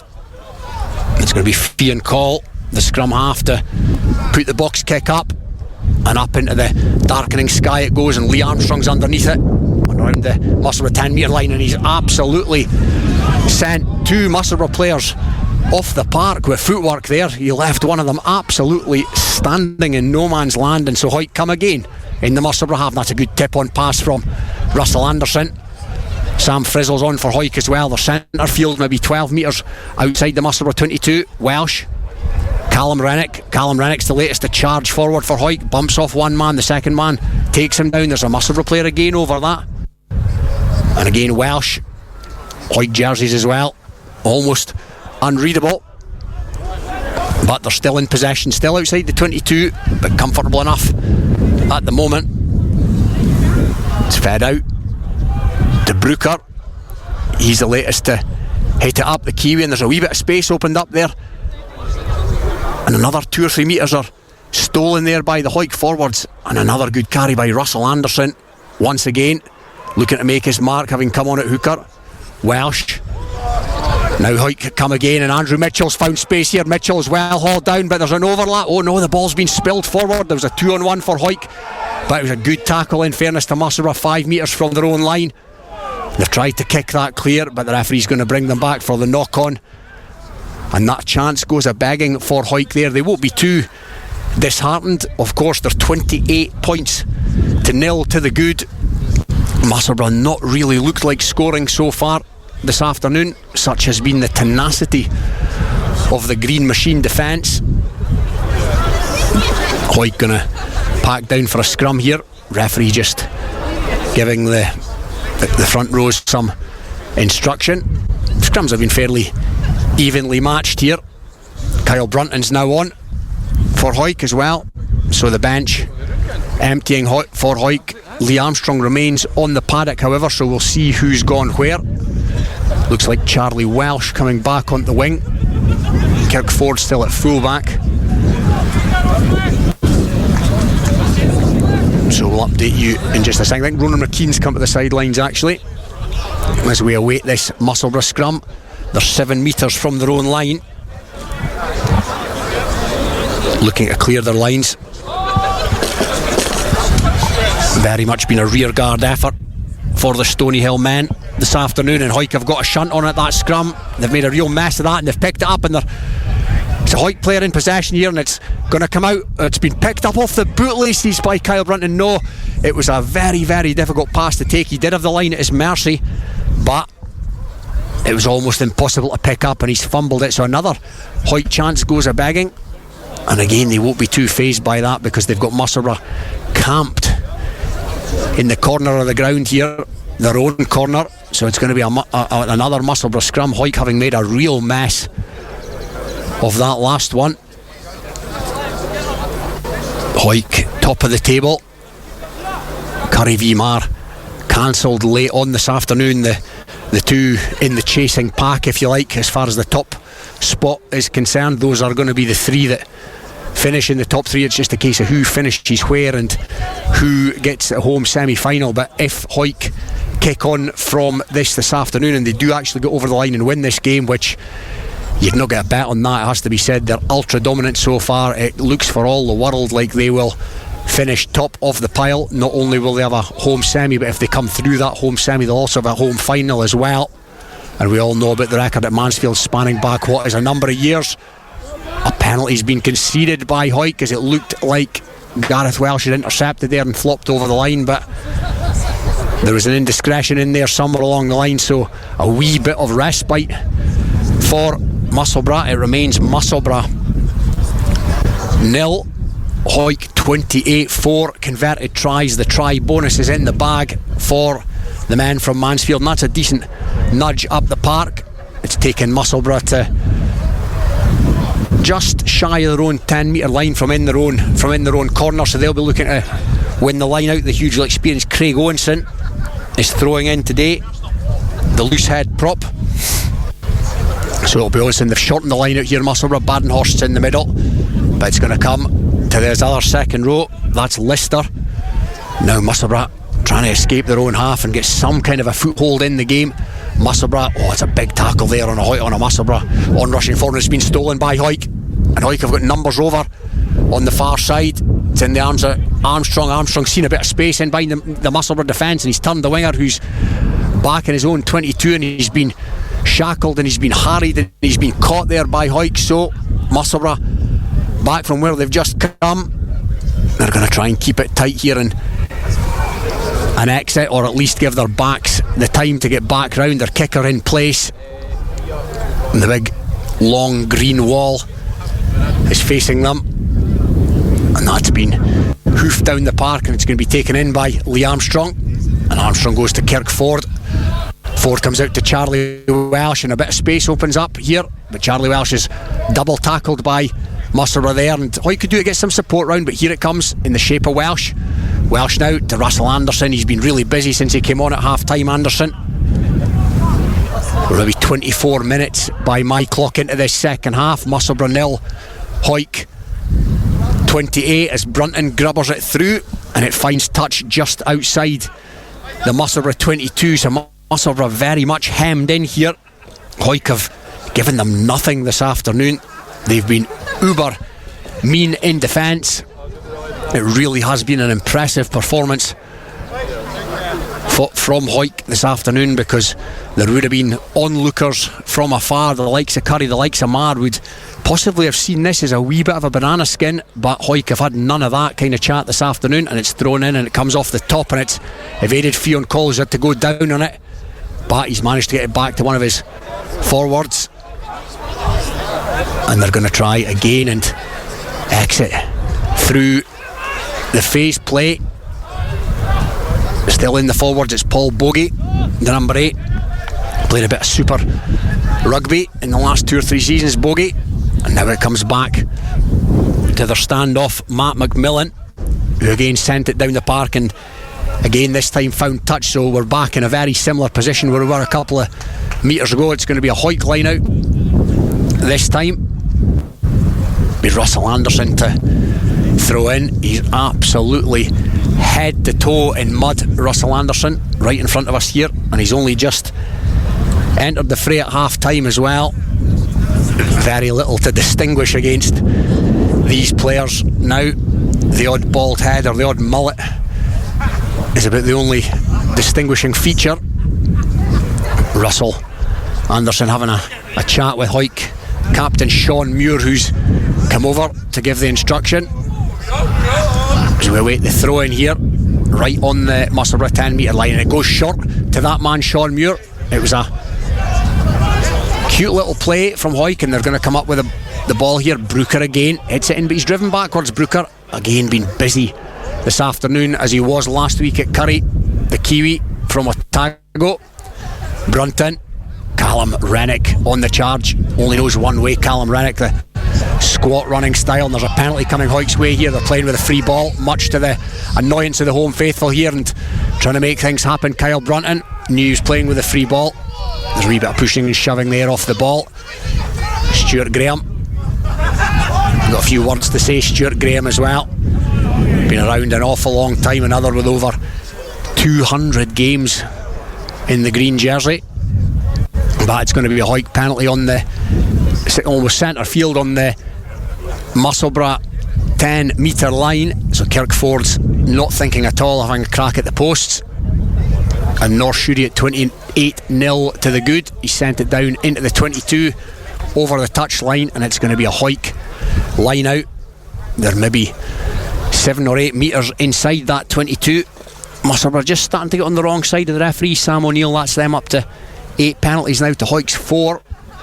Disciplined stuff from Hawick this afternoon. They just look like such a well drilled, well coached outfit, all buying into the same cause as they've done for nigh on 2 seasons now. 1 loss so far in 2 seasons. It was a reversal. Second game of the season over at Mar. Some might say it was almost the best thing that could have happened. It got that kind of Invincibles monkey off their back and let them get on with their business. Now that's the squintest throw rather you're ever likely to see, unfortunately, from Anderson, and the referees deemed that advantage was being played. Musselburgh fly hacked it forward, and yeah, the natives are starting to get restless here as Kyle Brunton again sees another bit of space in behind, and it drifts towards the touchline. It's going to be kept in there by Fionn Call, and he's hooked it out of one of Dale Clancy's drivers there, and it's going to be another Hawick line out. Yeah, as I mentioned, the natives just starting to get a wee bit aggrieved at some of the decisions, but yeah, it'd been fly hacked 40 metres down the park from the squint throw. An advantage therefore was over. Russell Anderson, he's got the towel in hand from one of the young ball boys here, trying to attain for his recent skew whiff one, and again he takes the instruction from Sean Muir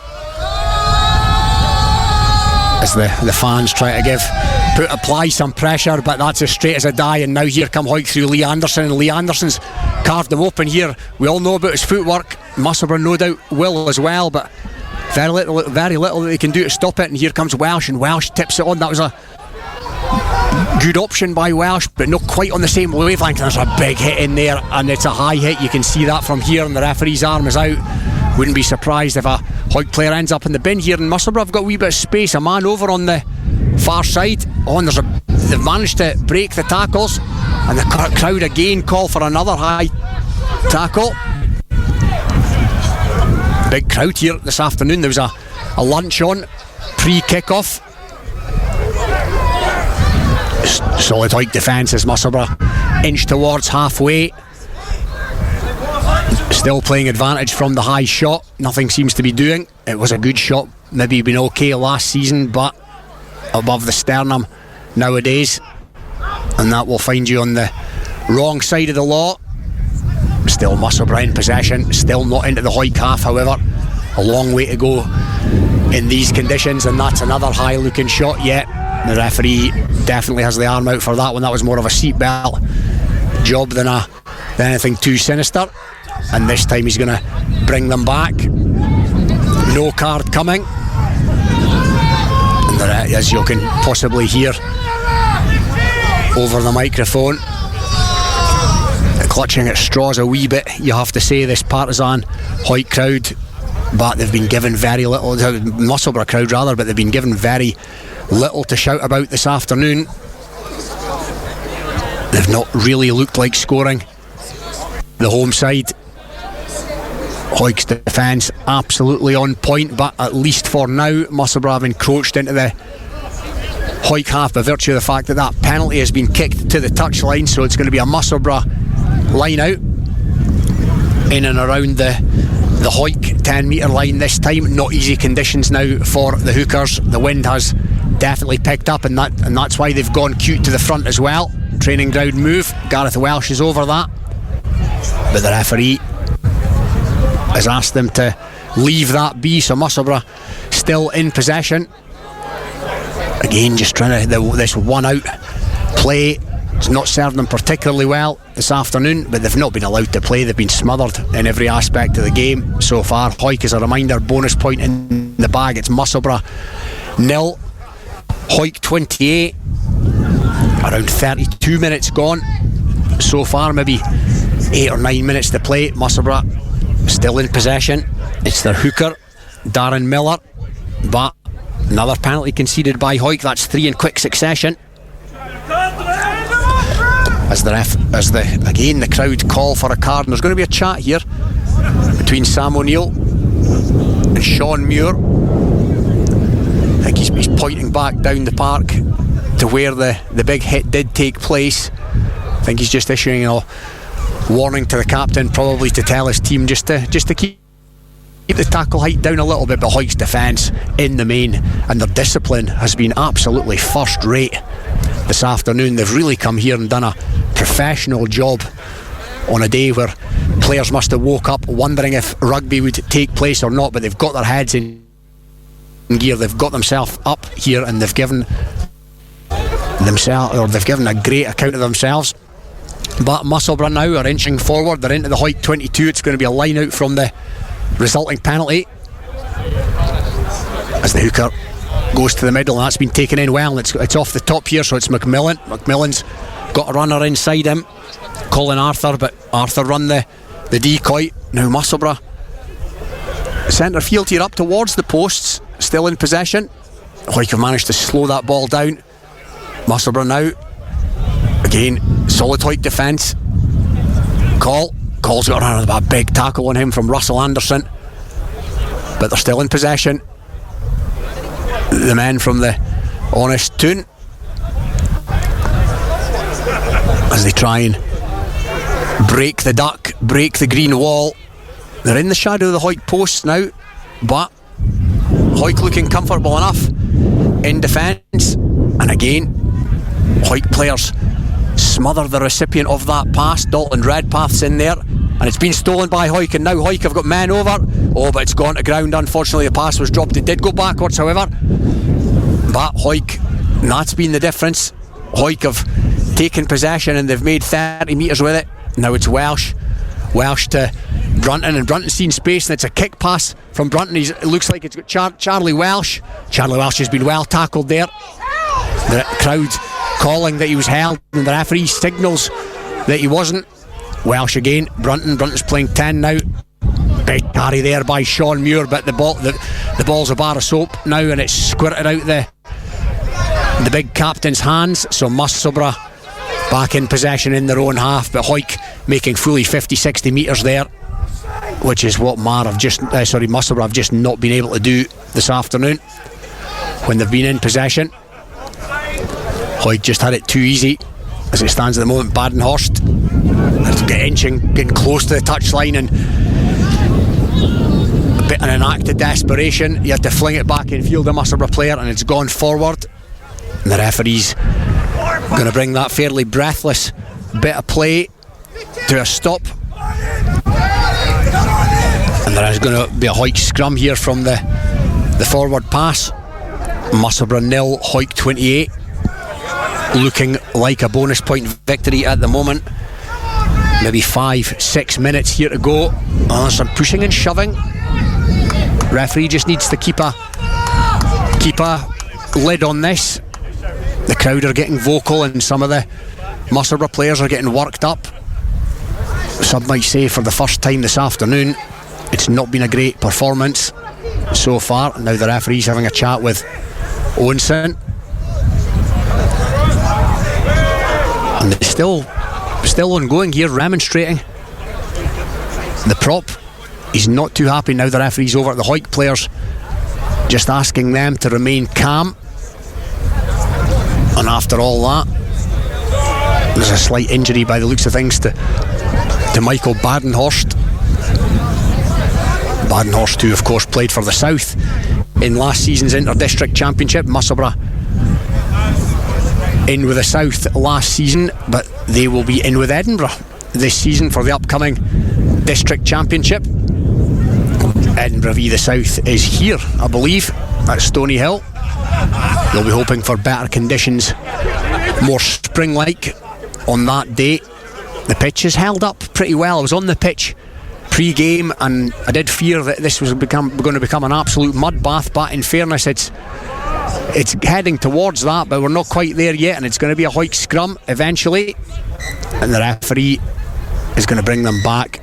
No, there's pushing and shoving again, and the front rows have come up and there's words being exchanged, and Colin Arthur's being pulled out of there, and the referee's going to bring them back to the mark as some of the Musselburgh fans now seen enough. They're going to depart to the warmth of the bar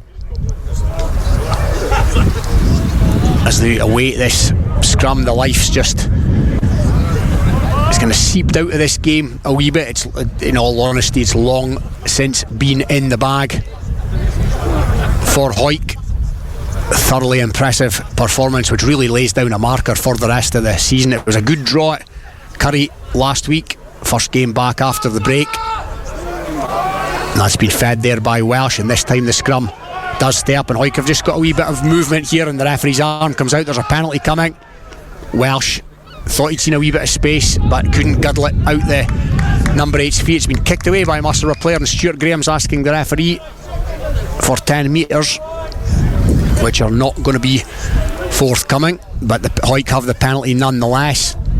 They're on the Musselburgh 22. They're maybe 10 metres in from the near side touchline here, and you'd imagine Kirkford, yeah, that's what's going to happen. Kirkford's been asked to come forward, possibly the cleanest man on the field, Kirkford, but his contribution has been excellent, as it has been all season. He's got a try and 4 conversions from 4 this afternoon. His kicking from hand has been impressive as well, and he sent that into the 22. So Hawick with possibly one last chance to venture over the whitewash. They're going to have a line out. It's about 15 metres from the Musselburgh line. Hawick forwards in no great hurry to get to this one. Right on the touchline we have Russell Anderson again with Sean Muir having a wee bit of a blether about what's to be done here. Anderson with a towel, getting that ball as dry as he can get it on a pitch like this. Redpath's in the middle, and Redpath is the man that it goes to, and they're going to try and drive this, but Callum Rennick's come away here. Rennick, he's offloaded it, but it's been dropped there unfortunately by Anderson, and a penalty's been conceded. Gareth Welsh places the ball down almost sarcastically, but it's a Musselburgh penalty, and they look a bit forlorn now, the home side. They've had a tough old afternoon at the hands of the champions, the double champions no less, and on this kind of evidence few would bet against that happening again this season, particularly given their cup draw as well. It does look favourable. Hawick of course going for the treble this year, League Cup and Border League, which would be some feat if they were to pull it off, particularly in the back of last season's double. And it's Badenhorst from the line out, but Hawick forwards and scrum half Gareth Welsh all over the Fionn call there, the Musselburgh scrum half, but they've managed to keep possession, Musselburgh, but they're driven back into their own 22, and Russell Anderson, who I mentioned before, has been busy since he came on. He's in there with the donkey work. And again, Gareth Welsh, another who's made an impact since he's come on for Hawick. They just have such a strong squad here. They bring the likes of Gareth Welsh and Russell Anderson into the fray at half time, while being 21-0 to the good as well. There's an injury here to a Musselburgh player. The physio's on, but play goes on. Musselburgh, where they spent much of the second half in their own 22, and again they're going to try and keep it tight here. Nothing's really worked for them this afternoon. They've not had masses of ball from which to play. They'll have easier afternoons than this, and another penalty's been conceded by Hawick, which will give Musselburgh the chance to go, and they've taken it quickly this time. And it's Winston. Oh, that's a big collision there. Again, I think that was Russell Anderson offering himself up for work. And again, Musselburgh keeping it tight but not going anywhere with it. Again, now back in their 22, it's Hebert. They're going to try and exploit a wee bit of space on the far side this time, but again the Hawick defence holds firm. A lot of the players now looking a bit weary of limb, and that's a loose pass that takes Musselburgh back towards their own 22. Nothing really working for them here. As I said before, they've stuck in gamely, but there's been a wee bit of a gulf in class here this afternoon. And this time it's Musselburgh who have conceded the penalty just outside their own 22, and they've huffed and they've puffed and they've failed really to put any sort of dent in this Hawick defence for the duration.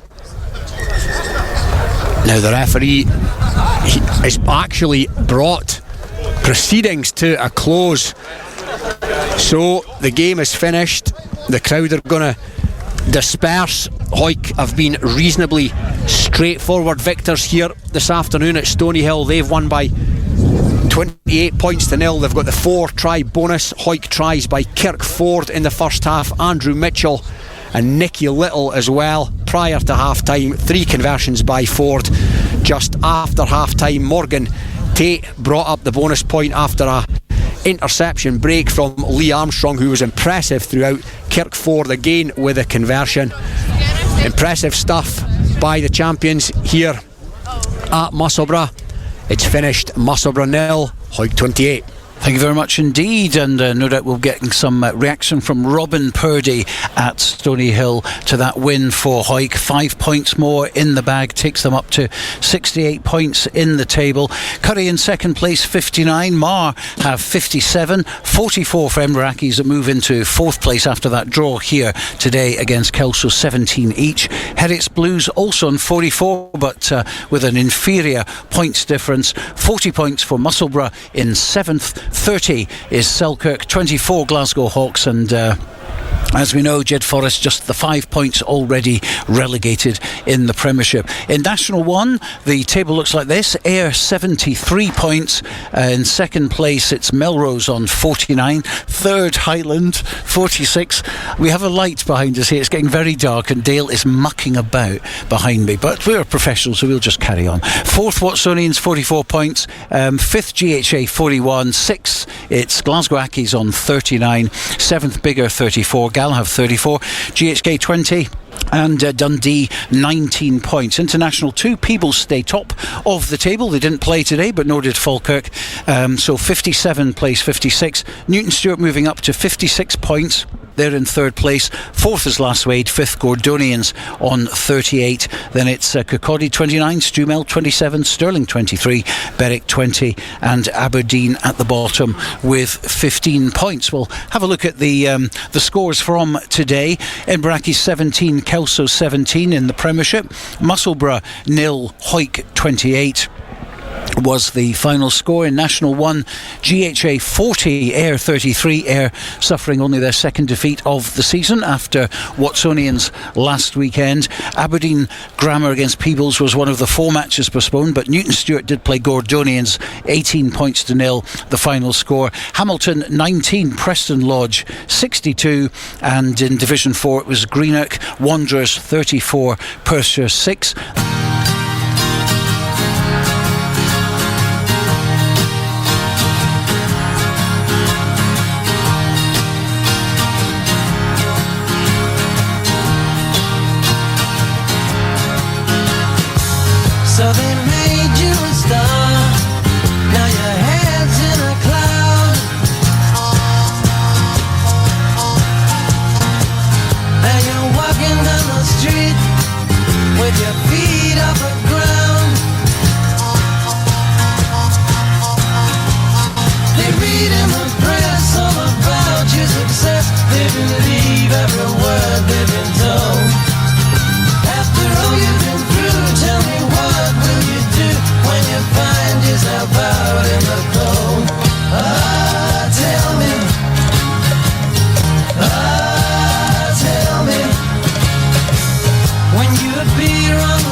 You really live out your performance.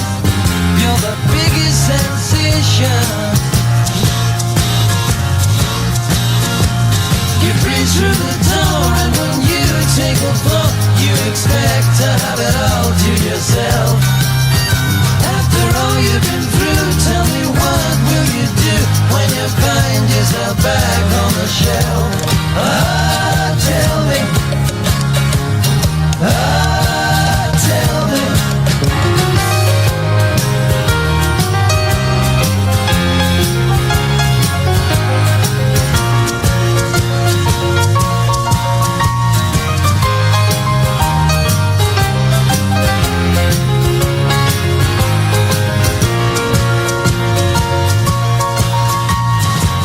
Through the door, and when you take a thought, you expect to have it all to yourself.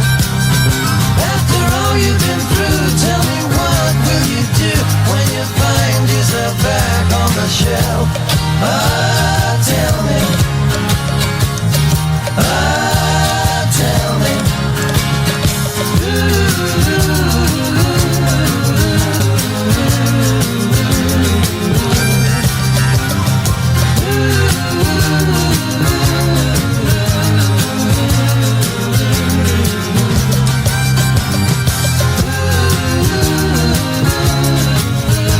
From Steelers Wheel, playing on Rugby Radio. 4:45 is the time, just 15 minutes left of the programme, but time to go back to Stoneyhill. It ended Musselburgh 0, Hawick 28, and Robin Purdie is with the captain of Hawick, Sean Muir. Sean, congratulations. First of all, a brilliant performance and a brilliant win. Nah, definitely. It was tough out there at times. The pitch was pretty buggy, obviously having the frost in it thawed out. So just happy to get the game, but it was a tough battle. We fronted up. I thought the forwards to a man, 1 to 8, and even the boys who came on were outstanding. I think that's where the game was won. And on a day like this, when as a player, when you get up in the morning and there's possibly a bit of doubt as to whether a game's got to be on or not, does it become a mindset thing? Do you just have to tune in and get on with it? A little bit, yeah. Look, we trained inside twice this week. We didn't do much training, if I'm honest. We were in riding centres, scratching about for training venues, so it's been a disjointed week. But if that was maybe a few years ago, we would have maybe slipped up. With the professionalism for the boys, just to take everything in our stride. One big thing we say is no excuses. We don't want any excuses after games. We put our best foot forward, and we've done the job today. And to come to a place like this and to win to 0 must be very pleasing. Definitely. I said at half time that was our target. 21-0 at half time. Look, don't let these boys score. Don't give them any easy penalties or tries, and we did. Defence, there was a set in there that was absolutely phenomenal. There'd be nobody in the league that would score against us in that mood. And I think it's got a similar feel to when I spoke to you after the Glasgow Hawks away game. I think there'd be other teams looking at this fixture thinking, that might be a wee bit of a banana skin, but you boys were not having a bit of that today. Definitely. Look, Musselburgh have had a great season, taking nothing away from them. They've came into the league and they're a secure Premiership side who today we're pushing for top 4, and we've really put them to the sword. And like I say, I'm absolutely delighted with the boys' performance and just the way we fronted up. I really feel we're hitting form at the right time of the season. And next up, another away trip to Golden Acre to face Heriots, and you'll be looking for more of the same. Definitely. Look, it'll be a tough game. We see the team on paper now. They've got a few boys back from Super 6 who played in the Heriots teams old, who have gave us a few drubbings. So look, this is tough. They're 4th in the league, and if I'm honest, they're probably favourites for that 4th spot. So it could be a warm up for a semi-final. But we'll treat it like any other game. We'll prepare this week. We'll get ourselves right, and we'll go to Golden Acre looking to do the business. Well, we wish you well for that one, and congratulations again today. Fine win. Cheers, Robin. Thank you. Cheers. Robin Purdie, along with Sean Muir, the captain of Hawick, victorious captain for today. 28 points to 0, and they stay very much at the top of the table. All the damage done in the first half. Yeah, obviously they got off to a great start, and I think on paper you looked like it was going to be a victory, potentially a bonus point victory for Hawick as well. So for them to get over the line, I think the knock-on effect that it has in the league in the context of this game as well, I think it makes it really interesting. Now, having a conversation with one of the Kelso players after, trying to figure out if they think it's a good result getting a draw at Raeburn Place or a bad result. Hawick still have to play play Heriots. If another one of these teams, Edinburgh Accies or Kelso, can take advantage of that, I think the race for 4th place is still wide open, and it's just job done for Hawick again as they charge to get that, get the advantage ahead of the playoffs. It's an interesting lot of fixtures next week. Of course, we'll be at Heriots Blues against Hawick, and a big match for both sides. Yeah, definitely. We're saying that, and me and Sam were on commentary, but in terms of that game, Heriots know that they have to get something from the fixture. They can probably afford to almost slip up once, but they have to pick up points in that game. Edinburgh Accies now drawn level with them in the league table. Kelso breathing down their necks.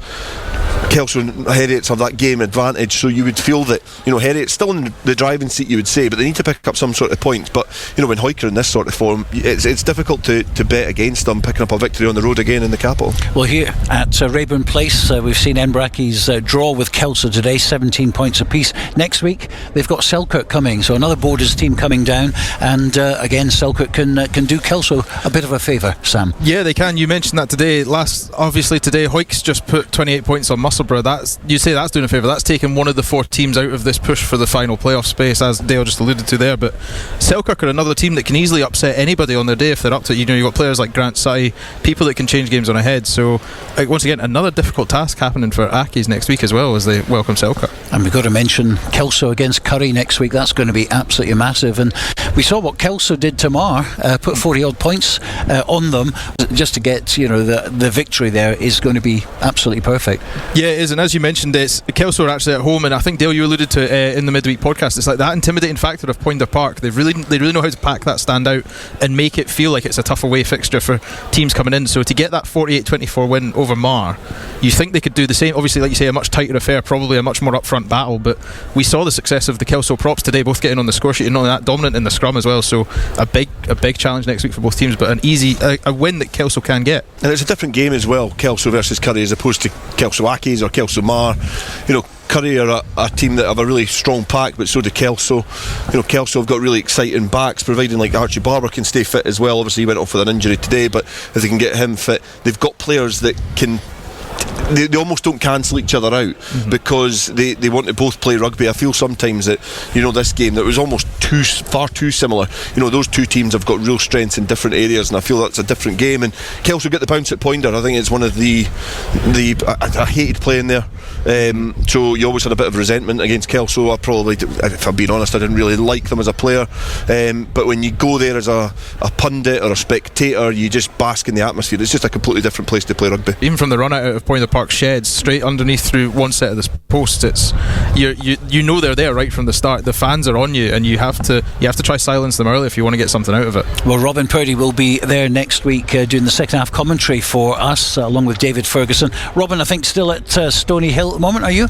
I am indeed. Now, that result today for Hawick, 5 more points, psychologically 9 points clear of Currie now. Obviously Currie and Mar didn't play, but it's all about looking at the table and seeing that you're 9 points clear, and that's got to have an effect. Oh, definitely. It just applies the pressure when Currie and Mar eventually play each other. They know that they're 9 points adrift, and they know that they absolutely categorically have to win, and they probably have to get 5 points as well. So yeah, Hawick have still got a couple of tough games by virtue of the fact that they're away games, but I was so impressed with them today, Stuart. I said to Sean there, and the armchair listener, if you like, probably does think that coming here does represent a bit of a banana skin, and it does. It's a tough place to come, but right from the get-go, I'll be honest, there was only one team in this afternoon. It was as professional as I've seen Hawick in the 2.5 years that I've kind of been covering them, and it was just so impressive. Musselburgh, to their credit, battled away, but they could play at midnight and they wouldn't have scored, and that's more testament to Hawick's defence than Musselburgh's inability. And is that, in terms of, obviously we didn't see the game, Robin, and you're lucky enough to be there, but obviously defensively that's a team effort. In terms of the attacking components of Hawick, I think you look at their squad and you look at them up front. Now they're really, really strong, and we know that, and they've got real quality players, even coming off the bench in the forwards. Did you see that class and that professionalism even in the backs? Did you feel that was every single player in the squad, or do you feel that there was more of a focus in one area? No, I think it was them all, Dale, and I think it was the boys that came off the bench as well. They just all know what they're doing. They're all pulling in the same direction, and I think there was a big coaching call today as well. It's a big call from a coach to change your 10.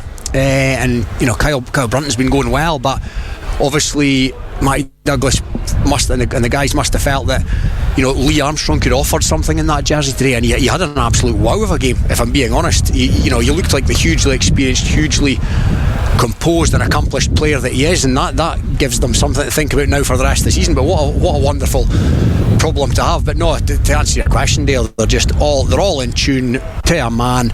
They've got the likes of Andrew Mitchell, Dalton Redpath, Sean Muir. They've got the stardust, but they've got the grunt to go with it, and they look like a team that play with a town badge on their chest, and they're going to take all the stopping for the rest of the season. Robin, that was Kelso's third draw here today, and a couple of seasons back they got 4 draws in one season. But these matches can go either way. Of course, they could have had narrow wins or narrow losses. So, did they see that as like 6 points gained, or maybe a little bit more lost?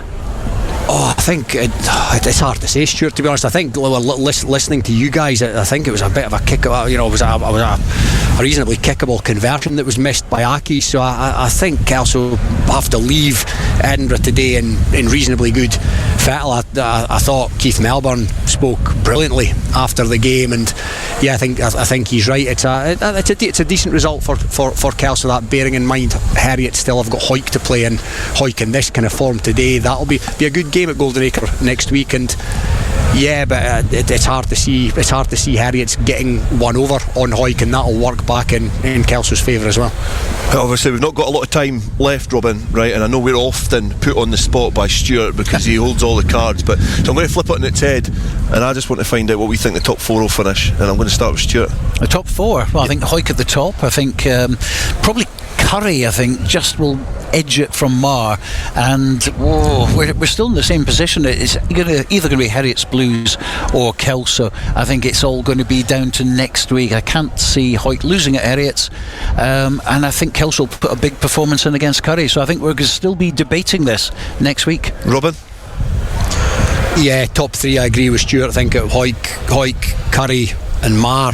And yeah, I'm going to go for Kelso as well. I think they can beat Curry at Pointer next week, and I think they'll come good. Well, thank you to Robin at Stoneyhill today, who was covering the second half of the match between Musselburgh and Hawick. And thanks, of course, to Sam and to Dale here at Raeburn Place, this historic ground in the centre of Edinburgh. But that's just about it from us for today. We'll be back next week, weather permitting. Looks pretty good at the moment on the forecast. And as we said before, we'll be at Golden Acre in Edinburgh. Heriot's Blues against Hawick for the 2 o'clock kick-off, and then the second half coverage of Curry against Kelso at Pointer Park. Thanks for your company today, and bye for now.